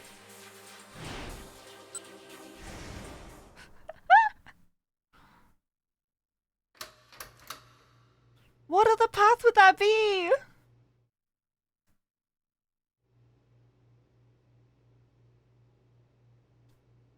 Just a cat? Yeah, it's just a cat. We know! We know it's a cat.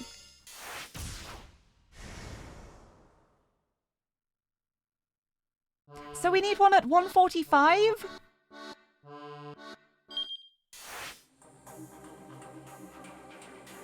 Okay, I can think of one other thing that it might be. It might be that we need to not take the costume off, because then we won't get the bad end with Achi. I think that may be what we have to do. So we're gonna go back to here. We're going to choose to keep the cat suit on for just a little bit longer, just so that they don't get shot. And hopefully still get the reveal soon, maybe. It's not worth the struggle. Guess this cat's staying in the bag. I figure I'll head to the knick-knack shop as is. Guess this cat's staying in the bag. A popular folk etymology asserts that the expression "let the cat out of the bag" comes from the unscrupulous practices of certain farmers who would sell a pig at market only to deceive the buyer by surreptitiously swapping out the purchased porker for a cat. The likelihood of anyone mistaking a cat, even one inside a bag, for a pig is, however, extremely low. Let alone the likelihood that enough people would fall for such a scheme to warrant a phrase referring to it entering the language. Yeah, that sounds like something someone made up, but I love it. But I love that we found that out. I figure I'll head to the knick-knack shop as is.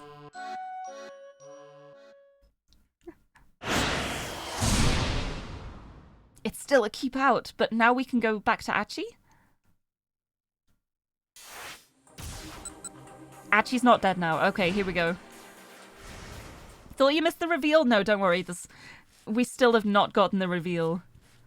I've been building suspense this whole time, and we still haven't gotten there. I joked about it at the start of the stream, but it's very, very possible that we may not see her face in this stream again. I know, I'm just keeping you in so much suspense. You gotta keep watching. Isn't it thrilling? Isn't it exciting? I would do anything. Anything? Yeah, whatever it took. I'd risk my own life if it meant helping Suzume. I mean, at that point, I'd assume God had granted me a miracle or something, you know? Okay, this time they are not going to get interrupted by a cat. Mr. Tanaka? Hitomi's voice was barely a squeak. For a moment, all was silent. Maybe it's just a cat, Hachi suggested. Or not. Suddenly, someone hit the door hard.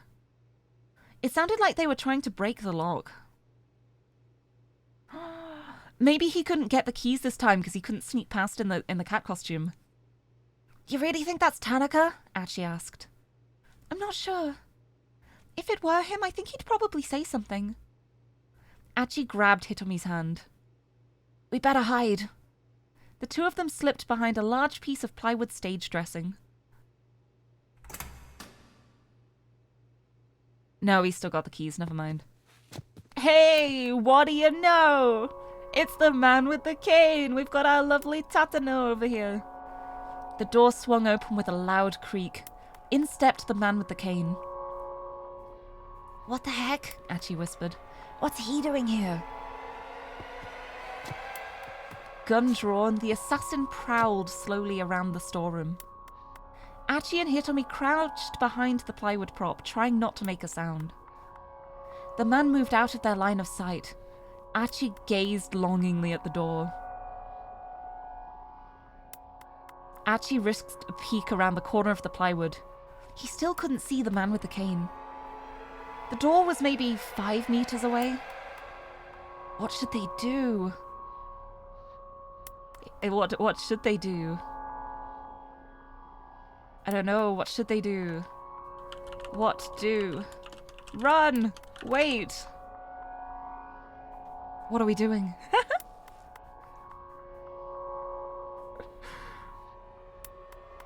What do we do?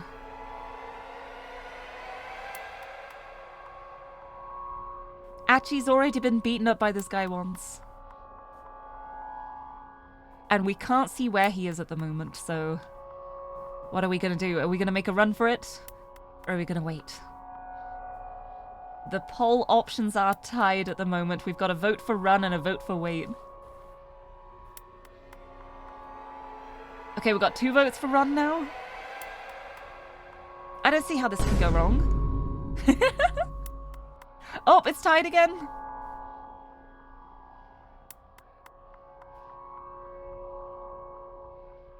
Gotta go. Or not. We might go. Okay, run is winning again. Should I stay or should I go? Oh, it was close. It was close, but a last-minute vote for run. We're running. We're going. We gotta get out of here. They needed to just make a run for it. Achi took a firm grip on Hitomi's hand. Suddenly, they heard the sound of a cell phone vibrating from behind a tall piece of plywood leaning by the door. The assassin stepped out from behind it. If they'd made a run for it, they'd probably have bumped right into him. Wow, that's so kind of the game to not... to not let us do that, huh? What a handy phone call. Also, Mori, hello! Welcome, welcome! I'm pretty sure everyone's waiting for the last second to do the votes. Just to see if it will tie or not. It's like the last second vote's making it. But hello! Welcome, welcome! There's an assassin in this storeroom. And we're trying to get out of here. That was a close one. Achi wiped away a few beads of cold sweat.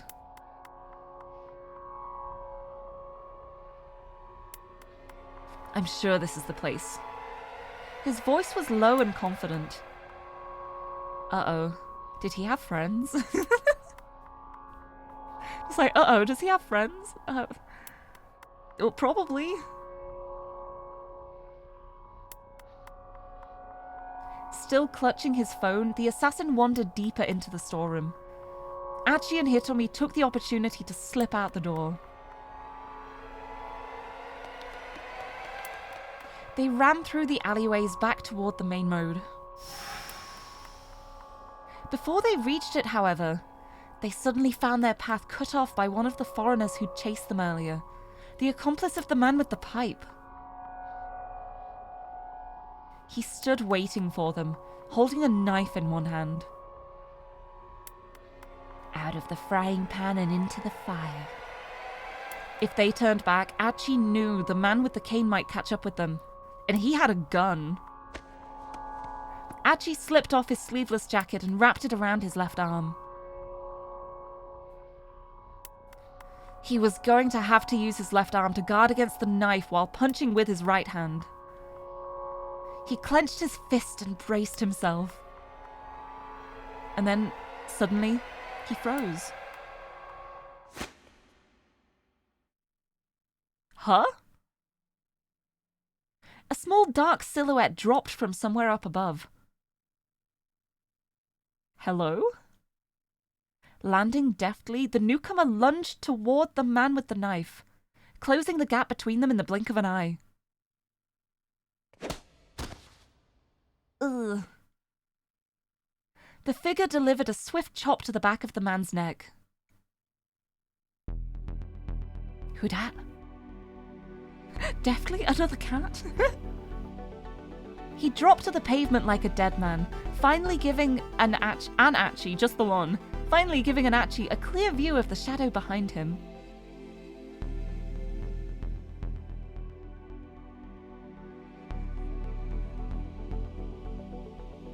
Achi couldn't believe his eyes. It was a small-statured young woman with Middle Eastern features.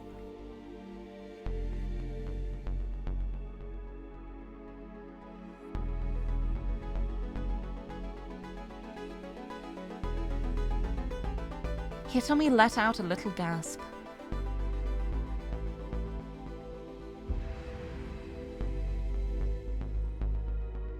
Kanan?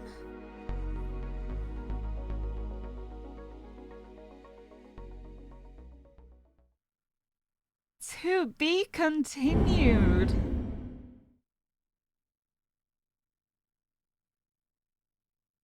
Hey!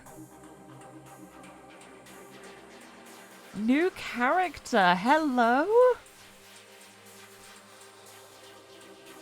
Who is Kanan again? We have just seen her for the first time. This is new. This is new. This is like the introduction of Stanley. We have another character added to the cast. Right, now we've got Minorikawa's to be continued, we've got Achi's, and we've got keep outs for Osawa, Tama, and Kano's bad end as well. We should figure that out at some point. But I think the only option we really can do now is we know Tama is still locked. So I think we need to find the Osawa jump. Where was that? That was here, right? Is this the Osawa jump? Yeah. So yeah, we're doing the Osawa jump now. I don't have to do a poll because there aren't any other things we can really do. Here we go. It's not Mr. Tanaka because he is going to speak with Kenji Osawa, who's doing the dishes. We jump. After the lovely meal that Kajiwara made for him. With the 3 things in his fridge. And the bug tracker.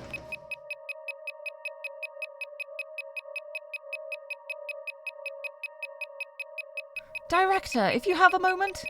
Tanaka poked his head into the kitchen. I've got something urgent to discuss with you. Yes, of course.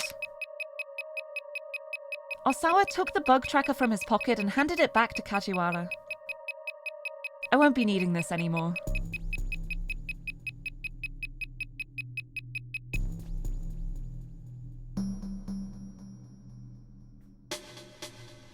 Kajiwara's suspicious there. There's a reason why he's a good detective. Also, thank you for the lurk! I hope you have a good evening. Or rest of the day or morning or a good time zone. As soon as they had left the kitchen, Tanaka leaned in close and whispered to him. I got an email from Hitomi. Thank you for the hydrating posture check, too. I will have a sip. And a big stretch. Ugh. Where? So, you know how Hitomi said to not tell the police or her family? Well, Tanaka's telling Osawa. Which I think is probably fair. Like, literally her dad. But now we know that Osawa knows. He showed his cell phone to Osawa. It looks like my sister is being held captive in a blue minivan somewhere in Shibuya. But that man is still chasing me, so I can't really go looking for it. Now we know what she put. A blue minivan? Allow me to handle this, sir. I'll figure something out. Osawa knew he trusted Tanaka for a reason. Thank you, he said with a bow. Oh, you wouldn't happen to know any place she might have gone, do you, sir? What? It's just that all she's told me is that she's been moving around. I'm sorry. I don't really have any idea, Osawa replied. He was ashamed to say it, but he's a shitty dad. At least he's realizing it at this point, and he does seem genuinely guilty about it. But yeah, he's not a good dad. He was ashamed to say it. There wasn't a single place he knew of where his daughter might be inclined to go. Ah, I see. Tanaka, picking up on his discomfort, was visibly embarrassed himself. He hastened to change the subject. By the way, how did your talk with Mr. Makino go? I confirmed that he was behind the human testing, but I don't know who sent me those emails. Tanaka paused for a moment in thought, looking like he might have a hunch. All right then, he said. We'll have to talk in more detail later. With that, the assistant director headed for the front door. Oh. Mr. Osawa? Kajiwara spoke from the kitchen door. Peeping in on me again, huh? Osawa grumbled. Thankfully, it didn't appear that the detective had overheard his conversation with Tanaka. Good grief, that thing is noisy. If it's broken, why don't you just throw it out? The sounds from the bug tracker grew fainter and fainter. Something wasn't right, Osawa now realized. Mr. Osawa, Kajiwara said. This is my bug tracker. So? Osawa huffed. What I mean is, sir, this one isn't broken. And it started getting quieter as Tanaka walked away. Oh no. The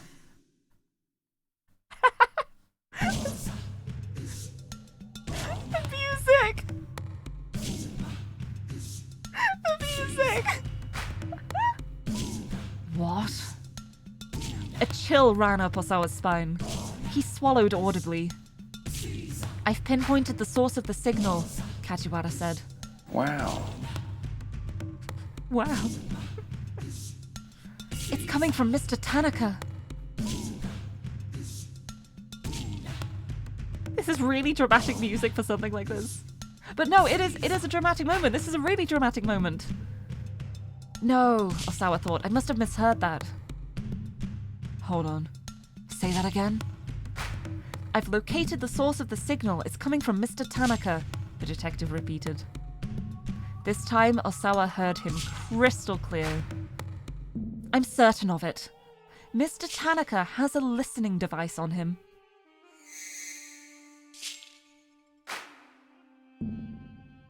Uh-oh. Osawa felt the blood draining from his face. If someone had been listening in on the conversation just now, then they'd heard about the email from Hitomi. If the kidnappers were the ones listening, that meant Maria's life was now in danger. I'll go after him, sir. Kajiwara broke into a sprint. Osawa followed close behind.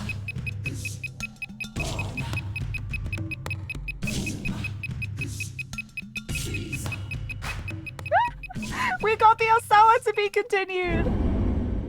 Oh, we are getting such plot twists and cliffhangers on every to be continued in this time log. Because this one, we've just found out Tanaka's bugged. This one, we've just found out his computer's bricked. This one, they just met Kanan, new character. So now we have the Tama keep out and we have Kano's bad end. How do we prevent this one?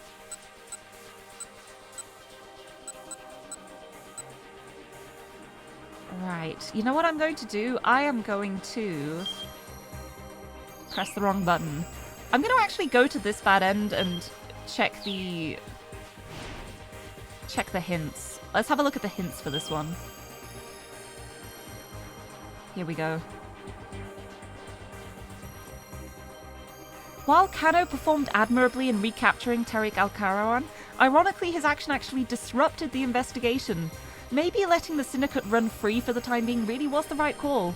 Someone can do something at 140 that throws a wrench into Kano's activities, thanks to the involvement of unrelated parties, and Kano's reaction will make the investigation play out differently. That's true, we have not tried actually answering the phone this time, we just ignored it. So let's try do that. Let's actually answer the phone. Let us not choose chaos, let's be polite. There we go. He decided he'd better listen to what the old man had to say. Yep, Kano decided he'd better listen to what the old man had to say. Hello, sir. I'm afraid I'm not really at liberty to take a personal call right now, even if it is from my father-in-law. He did his best to sound apologetic. I'm not your father-in-law. But chaos! But we've had the chaos! We have the chaos! We're trying to fix it now. There is no further chaos we can make, we just have to undo it now. Ah, yes, of course, sorry, sir. He bowed his head reflexively, feeling like an idiot. You really don't give a damn about keeping me waiting like this, do you? Sir, I swear to you, I feel terrible, please. Flustered, he took a deep breath and recomposed himself. I promise you, sir. I promise I'll be there. If you can just wait a little... Don't make promises you can't keep. Shizuo's barking rebuke made Kano break out in a sweat. You think I'm gonna let you off the hook just because you're working a case? This is exactly why I don't want my daughter with some detective. I see. Oh, thank you for pouring dice on my head. Great, another angry tirade. But didn't you used to be a detective, sir? Kano muttered. You watch yourself, you little brat. It's not enough that you keep calling me your father-in-law, now you have to bring that up. Evidently, Kano had touched a raw nerve. Ever had a dentist hit a nerve while drilling a tooth? That's where this expression comes from. I have. It's not nice. It's horrible.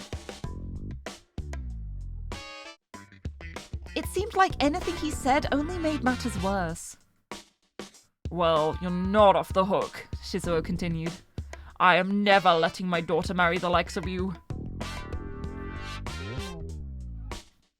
His fury hitting its crescendo, Shizuo promptly hung up.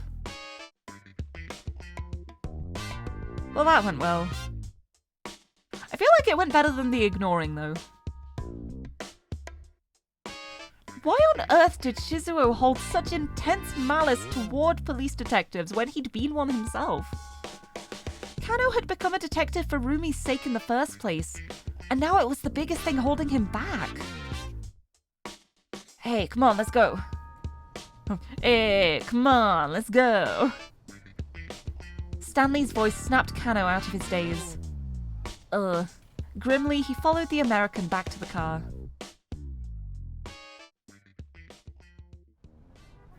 Right, let's see if the timeline has changed. It has not. Right, we need to have a look at around 140. What happens at 140?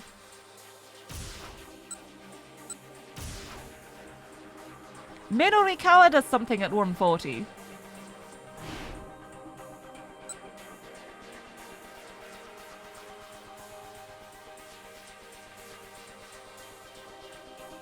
This is the survey. This is asking him to take the survey. Do we not survey him? Wait. Oh, I get it. If we don't survey him, he might be able to get out of here before he starts getting harassed by loan sharks. The only reason he said, like, I've run out of time when he answered the door. If we do not survey him here, Yanagishita might actually be able to get away. I think that is our problem. We were so determined to fill out the survey that it actually ended up making things worse. So, yeah. You know what? Chiaki's doing fine. We believe in Chiaki. She has grown so much. She's actually doing it. She can write her article. We don't need more surveys. No, nothing really came to mind. It was about time to wrap this up. Thank you for your time, Mr. Yanagishita. If you'll excuse me, though, I have to get to another interview. Oh, no, of course. Allow me to walk you out. Yanagishita rose to his feet as Minorikawa got up to leave. Oh, that won't be necessary. It's no trouble. I'm heading out now myself. Gotta run before those guys show up. Yeah, this is exactly what we had to do. What guys do you mean?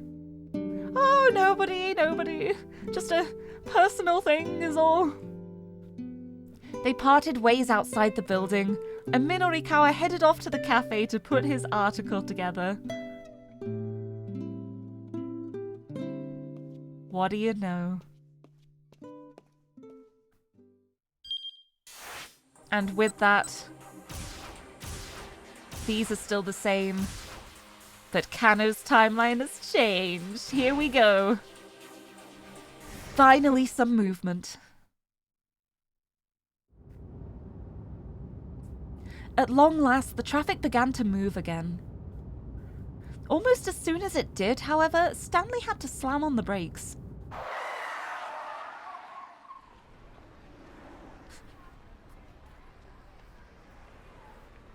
I wondered where he was going. There he is. A frantic-looking man had jumped out in front of the car. Whoa, hey, what the hell are you doing? Kano spluttered. The strange man plastered his face against the passenger side window. Open up! He shouted. Open the door!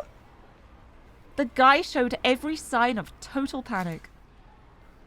Junichi Yanagishita, something happened just after he parted ways with Minorikawa, and now he's running this way and in quite a panic at that.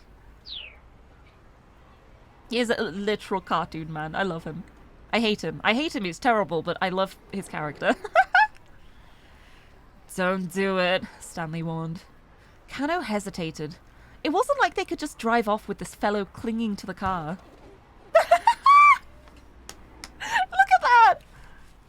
That was beautiful. I bet they had so much fun taking the photos for this game. Please, you gotta help me! The man slipped his fingers in through the gap in the window, trying to force it further open. Help me! Whoa, hold on, what's your deal? Help me! Sir, just tell me what— Help me! Look, up ahead! Stanley exclaimed suddenly. Kano whipped his head around. There, walking along the sidewalk ahead, was Al Karawan, very much not in custody. What the hell? Kano tried to jump out of the car, but the frantic stranger had gotten his upper body wedged in the window, and the door wouldn't open. Of all the ways to prevent this from happening, I'm so glad it was this one. Stanley, his usual steely expression replaced with a look of shock, exited on the driver's side and went after Al-Karawan himself. Kano shouted at the man in the window. Okay, oh goodness, okay. What to do? Stanley... Oh, wait, get out of the way. Stanley, wait. Come in.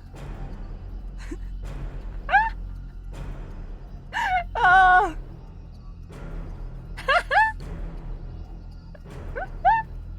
Wait. We're inviting him in the car. Oh. Clearly, we grabbed this man.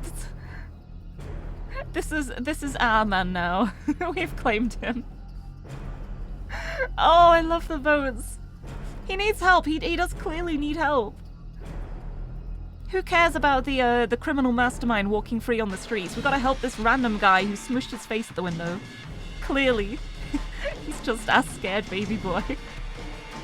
Scared baby boy who just does a little scam every now and then. Just a little teensy scam. Just a little tiny one. It's no big deal. It's fine. He's a great guy. Oh, we're inviting him in the car, aren't we? Yes. Yep, we're inviting him in. Alright, get in. Get in. If the guy was that desperate to get inside, Kano wasn't about to stop him. Besides, he needed to get the guy to calm down and let go of his arm. Ow! The man yelped. Let go! Let go! He was the one holding on. Why was he demanding to be let go? What the hell is going on? Hey, you wanted chaos? We got chaos again. But of course, he'll be indebted to us. Eh? What the hell is going on? Just as Kano's thought was forming, the crazed stranger was yanked back out of the car, dragging Kano with him. A pair of rough-looking men had grabbed him by his lower body. No! No! He screamed. I can't do 80 days hard labor! Somehow he was still managing to cling to the car door. Just give it up and let go already, snarled one of the assailants. The pair shifted their grip and pulled even harder. Kano heard the sound of tearing fabric as the two toughs tumbled backwards. Of course, this is how this goes. Just like that, the crazed stranger was stripped down to his boxers. He let out a pathetic wail. Oh, man! The two toughs burst into uproarious laughter at the sight. Look at that! He actually has them. He actually has the hard pants. That's so funny. How's that chance? One of them managed to sputter. The pantsless man snatched up his ruined garment and bolted like a startled hare. Like a startled hare, to dart off incredibly quickly in the manner of a fleeing rabbit. Yanagishita runs a lot more like a rat than a rabbit, though. There's nothing wrong with that. Rats are great. Still cackling madly, his two pursuers rushed after him. Kano was still staring dumbstruck at the spectacle when Stanley returned to the car.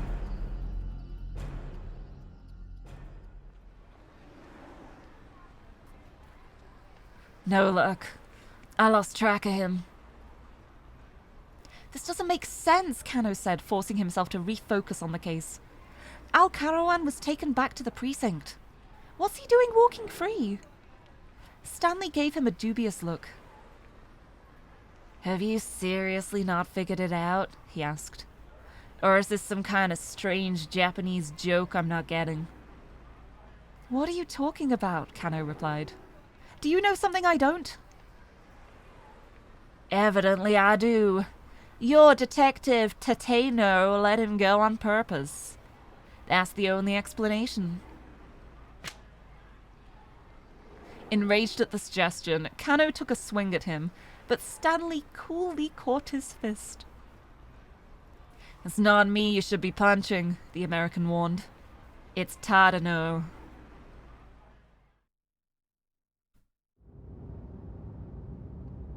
Abashed, Kano radioed up Kuze on the wireless. Sir, did Detective Tatano bring Tariq Al-Karawan into the precinct? Is Stanley's last name Smith? Stanley's actually his last name. He's Jack. He's Jack Stanley.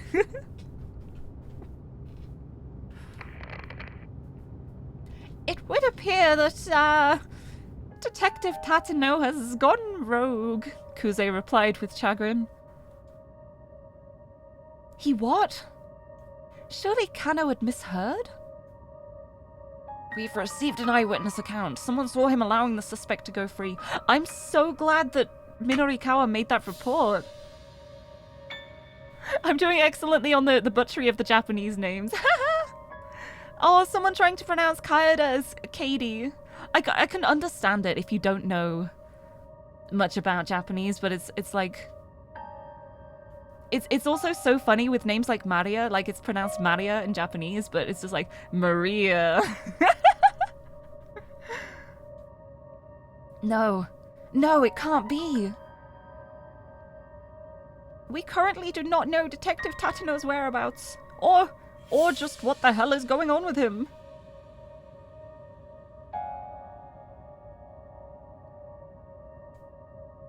After Kano ended the call, Stanley let out a low chuckle. Heh, I see. Looks like you had a traitor in your midst. Maria. Vote Stanley, instead of mispronounced names, he says stuff close to the name but isn't the name. No, I think it's funnier doing the mispronouncing because it's like, yeah, this is the American guy. He's speaking fluent Japanese in this game, so there's no reason for it. I just think it's a funny idea. It's like Naruto, Sasuke, Sakura. I still remember the English dub of Cardcaptor Sakura.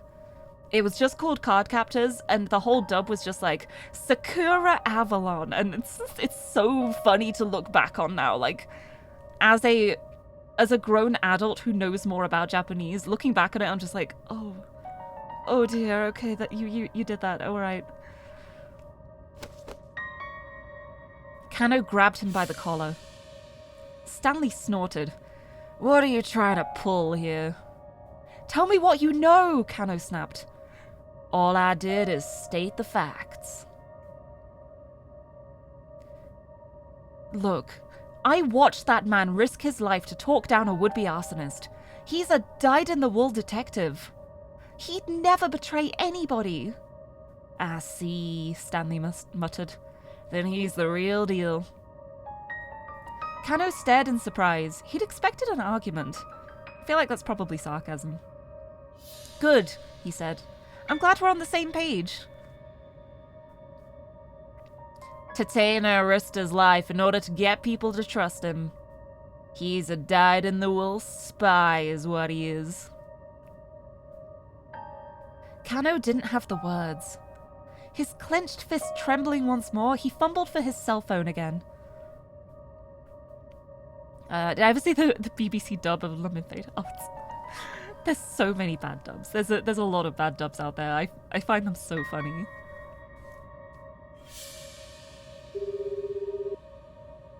Glad we aren't framing the partner. We're not framing anyone! The whole idea here is we're trying to find the truth. There's no framing happening. He dialed Tatana's number. The phone rang 5 times but failed to connect. There has to be a reason for this, Kano muttered. Tatana must know something we don't. Really now, Stanley scoffed. And what makes you so sure of that? Because Detective Tatano was sure this kidnapping wasn't about the ransom. No. Interesting. Kano's mind drifted back to 9 o'clock that morning. Ahead of their stakeout at the Scramble, he was walking with Tatano through the halls of the Shibuya precinct. We're going to do a bang-up job out there, Detective Tatano, he chirped. He was maybe a bit too excited about getting to take part in such a major case. Tatano patted Kano on the back. You need to take a step back. You're not letting yourself see the forest for the trees. Like, it's a good thing we called the partner to find out who was in charge. Yeah, that is a really good point too. It's like, the first point, it's good that we didn't call Kajiwara, so he managed to tell Osawa about Tanaka being bugged. And it's also good that we called Sasayama, so we found out that it was Tateno who's the one who let him go. Yeah, it's a very, very good phone call to make. Oh my goodness! Potato Raid, hello! Aiko Gitsune, hello! I'm so sorry, I'm gonna be winding up the stream soon. It's like right at the end of my stream time. But thank you for the raid, welcome, welcome! I'm so sorry, you'll have to like follow the raid train along. But welcome, how's it going? How was the stream? RoboQuest, I hope you had a good RoboQuest. But yeah, thank you so much for the raid, but yes, it's not going to be lasting much longer, I'm so sorry. To anyone who's new here, hello! I'm Lirie, I'm a pink-haired cat girl from the UK, and I love comfy games and puzzle games. And I'm currently not playing either of those. We're playing a visual novel called 428 Shibuya Scramble, and it is wild. It is so wild. I'm gonna be finishing the stream. I don't know what you said. What you thought I said. But welcome, welcome! I'm trying to get through as much as I can because I really do want more Tama content, but I don't know if I'll be able to before dinner. But we shall see. But thank you for the follow as well. Welcome, welcome. Oh, multiple follows. Thank you. I'm gonna keep going because it is already nearly 6. What do you mean, sir? What I mean is that this is no ordinary kidnapping. Tateno's words triggered a little revelation. You're talking about the location for the ransom handoff, aren't you? Kano said. Oh, thank you. Thank you. I will have a good rest too. I hope you also have a good rest after your stream. I hope you can sleep well. Isn't it really late there? I hope you have a good night's sleep. But thank you for bringing the raid this way, and hello for the 5 minutes or so that I keep streaming. And Dr. Anime, hello as well. Welcome, welcome. Right, where are we? Where were we? It's fine, it's just 3 a.m. I see. It's a little bit late then. I hope you sleep well when you do. It doesn't make sense for the criminals to pick such a major intersection. Warmer, Tateno replied. Kano frowned inwardly. He'd been so sure that was the answer. Have you thought about why they asked to have the sister make the handoff? Kano thought some more before answering. Because women are easier to deal with, he suggested. Oh, Kano. Kano, you're so rude. No, colder. If that was the case, why not pick the mother? No, what worries me is the fact that the Osawa girls are twins. They're having us send someone to the handoff who looks identical to the girl they kidnapped. What's going to happen when we do that? What is going to happen, sir? Kano asked. I'm not sure yet, but I have a feeling the kidnapper's plan hinges on it. The two exited through the precinct's main entrance. Up ahead, rows of buildings stood tall against a backdrop of bright blue sky. Tateno let out a quiet sigh. To think that so many terrible things are happening out there on such a beautiful day. Solve one case and another's waiting, he went on. As always, what is it about people that drives them to do such horrible things? A girl abducted out of pure greed. When I think of how her parents must feel, I almost can't bear it. They made their way toward the scramble. Tateno continued talking in a quiet voice. My father was a raging alcoholic. The house was always a complete mess. He was loud, violent. Never had any money, always reeked of booze. My mother, she would cry and cry. I was afraid to come home. That is one of the most inappropriate confetti redeems I've ever seen, and I love it. He's talking about how terrible his childhood life was, and it's just, yay! Yay! Yay, we're learning about Tatano, who's possibly gone rogue, but maybe not, but probably still. Who knows? Oh, thank you for the hydrate too. And I hope you have a nice nap too. That's so funny. All right, let's continue. I cannot think with all this confetti falling. I was afraid to come home. Every day I stayed out playing as late as I could possibly manage. Kano could hear the pain in Tatano's voice. That life took too much of a toll on my mother. She died when I was still in grade school. And my father, he just got worse. I was there with him at the end, after he'd wasted away to almost nothing. Not the sort of childhood I'd ever wish on anybody. It sounds like you really went through a lot. Kano hated himself for uttering such an empty platitude, but he had no idea what else to say. Thank you for the clip. Kano, as old as I am, I still don't really know what it is to be happy. I think that's probably because I've never known what it's like to have a happy family.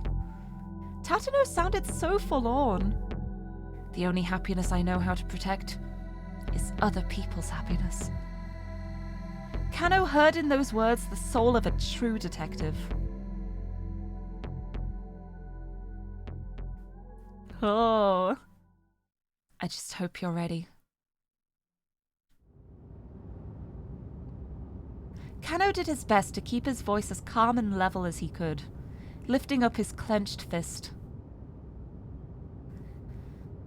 Because if I find proof that Tatano is innocent, I'm planting this right into your jaw.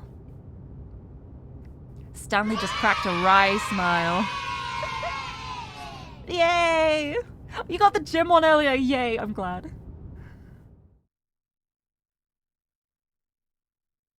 The traffic had finally diminished, and they rapidly drew close to their destination. The syndicate's hangout was in Tomigaya, to the southwest of Yoyogi Park. Oh, the syndicate, oh. The ratty building looked like it might come crashing down at any minute.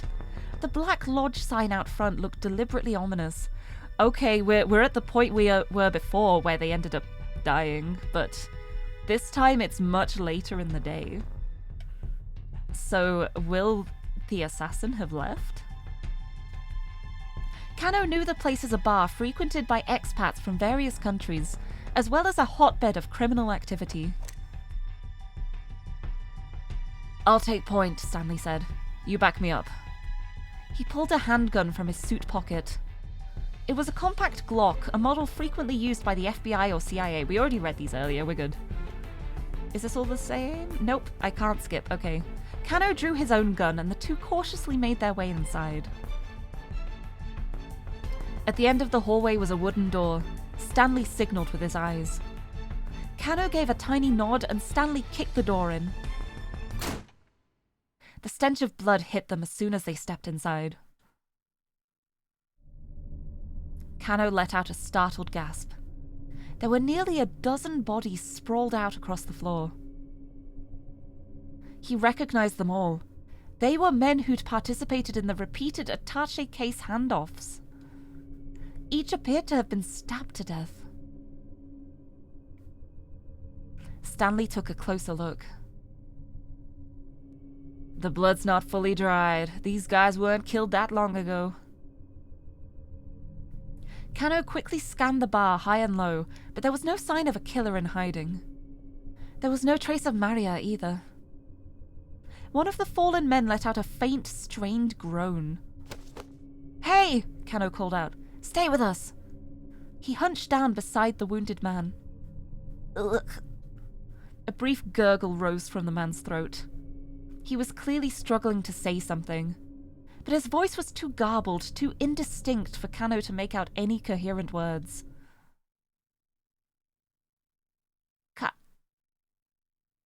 Kanan.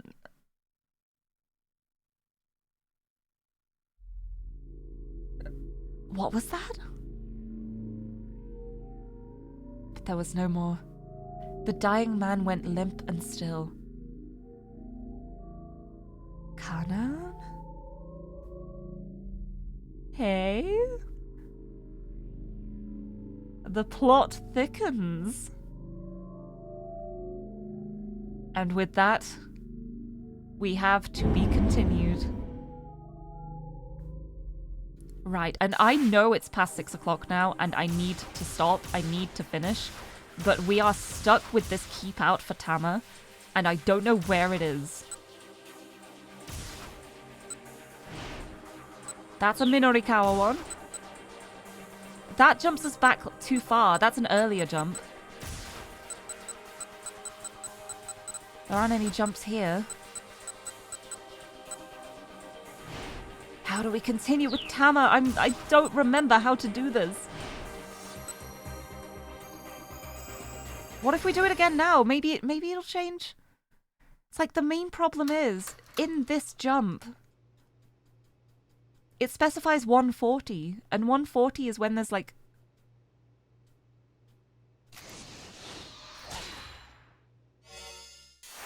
I think we need like 145 to actually keep going. No! Oh my god, it's working now! Ah! Now that we've done everything else, now that we've tied up all the other loose ends, we can actually jump now. The sales demo is over, and against all odds, I managed to get paid. I said I was ending. You know what I'm going to do, actually? I am going to rush out very quickly. I'm going to feed Tiffany, because my cat always has her dinner at 6, and she's going to be mad. And then I'm going to run back, and we're going to finish the Tama, and finish the time block, because we are so close now. I want to finish this. I'll be right back. I'll be right back.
Ha!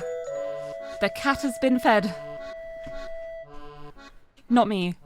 I have not been fed yet. I will be fed after this. But, my lovely roommate companion cat has been fed. But I'm back! Hello! Her royalty must be served. It is true. Oh, I'm out of breath now. Running down the stairs. I am so unfit. Anyway, I'm just like, we are so close to the end of this time slot, I want to finish it. I will starve, it is fine. It's not the cough that carries you off, it's the coffin that carry you off it. Oh, amazing. Right, anyway, Tama time. Whew. The sales demo is over, and against all odds, I managed to get paid. Money clutched in one paw, I head to the knick-knack shop to finally buy that necklace I can't stop thinking about. Hello? Anyone here? I call out. There's no reply. Is the shopkeeper out? Ah, just a moment. Panting, the sales clerk comes scurrying into the shop behind me. Sorry about that, just had to pop out for a sec. Woo! You would not believe what I just saw. He leans against a pillar, gasping audibly as he tries to catch his breath. Oh my god. Me too? Me too, twinsies. Ah, you hear about that necklace? Do you still have it? Of course. Thank you so much. I have half the money here and the rest is in my... Oh. I suddenly remember something very important. Oh no. Oh, I need to head out. Oh, thank you for stopping by and thank you for following too. Thank you. I will have a good rest of stream. I usually finish like 10 minutes ago. But I want to reach the end of this time block now. We are so close. I gotta. Oh no. The sales clerk gives me a curious look. What's the matter? My wallet! It's still in here! I pat the costume around the tummy. So why don't you just take that outfit off? Well, I mean, the zipper's kind of broken. I wouldn't be having all this trouble if I could just get out of this darn costume. Kind of broken? Look at that face. It's way more broken than that. Look at that face! Look at that face. That's a good Tama face. I'm taking a screenshot of that. The sales clerk points me to a full-body mirror. The zip's undone. He's right. The zipper in back is hanging open.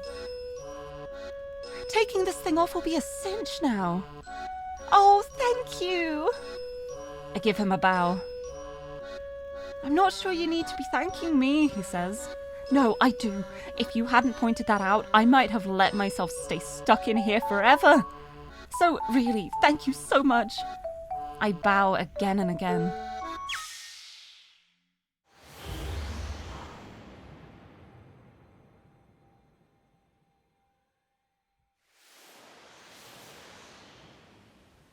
Tama-chan. Tama-chan.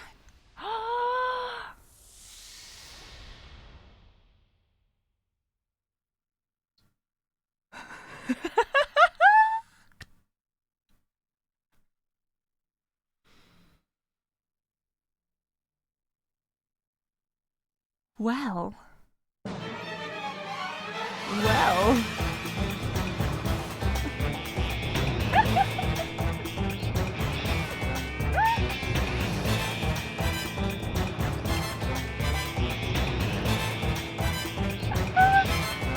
Yeah, she looks just like Hitomi, huh?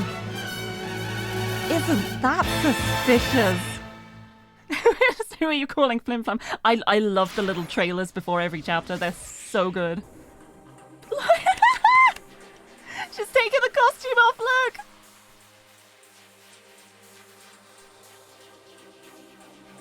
We have Maria.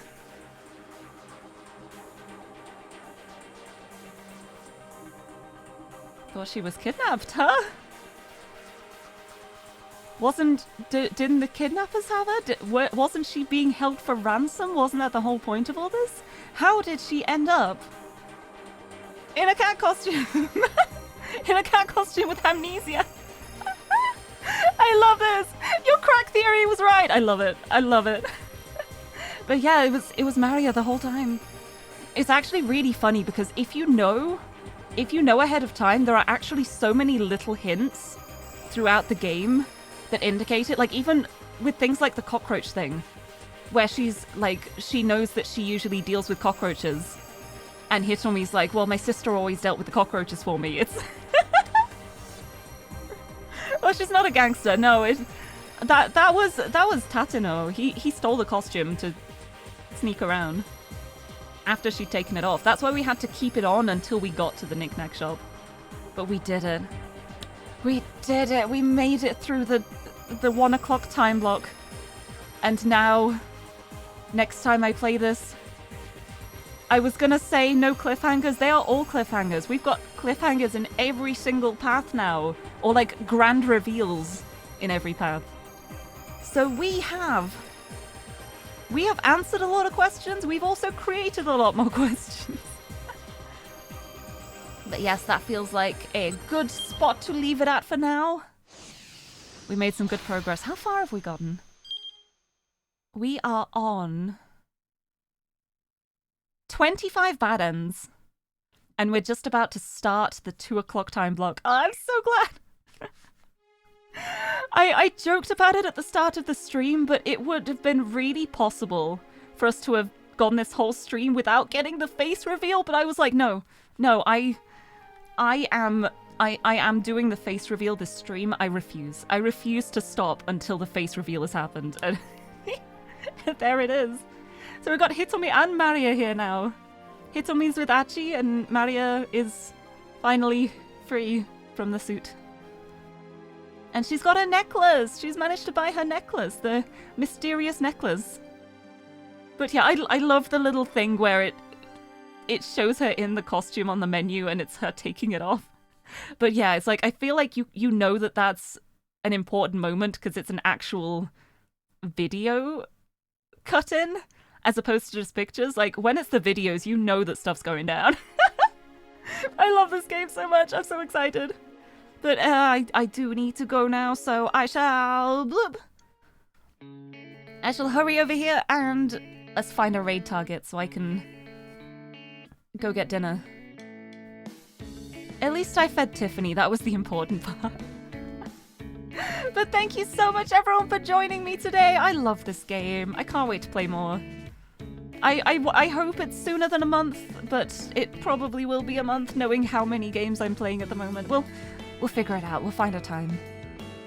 We'll finish it eventually. It's just like, it's like an episodic series. You just have to wait for the next installment. Oh, thank you for the hydrate. I kind of like ducked out of the way slightly, but it still hit me. Thank you. I have a sip. And let's find someone to raid. Let's see what we got. Bum bum bum bum. It's quite a few people I know online. Hold on. Decisions. I'm so bad at them.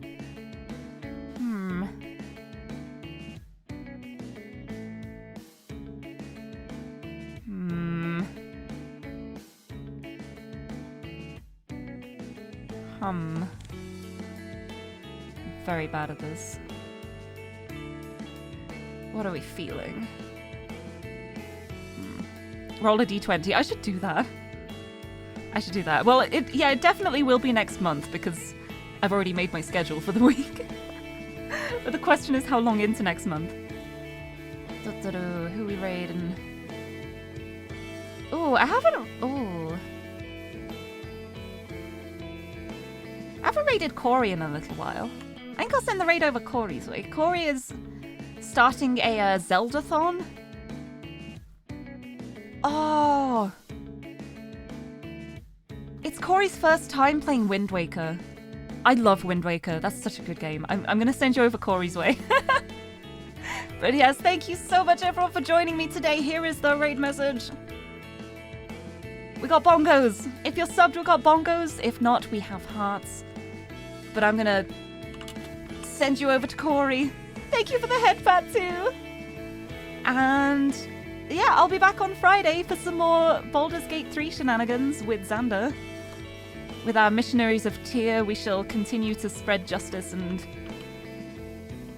save the world. Doing what is good and lawful. But yes, I need to go get some dinner now. And also just rest in general because I didn't sleep much last night. But this is so fun. I'm so glad. I love this game. And I'm so glad other people are enjoying it too because it's so fun. It makes it so fun having the poll options up so everyone can pick the wrong options.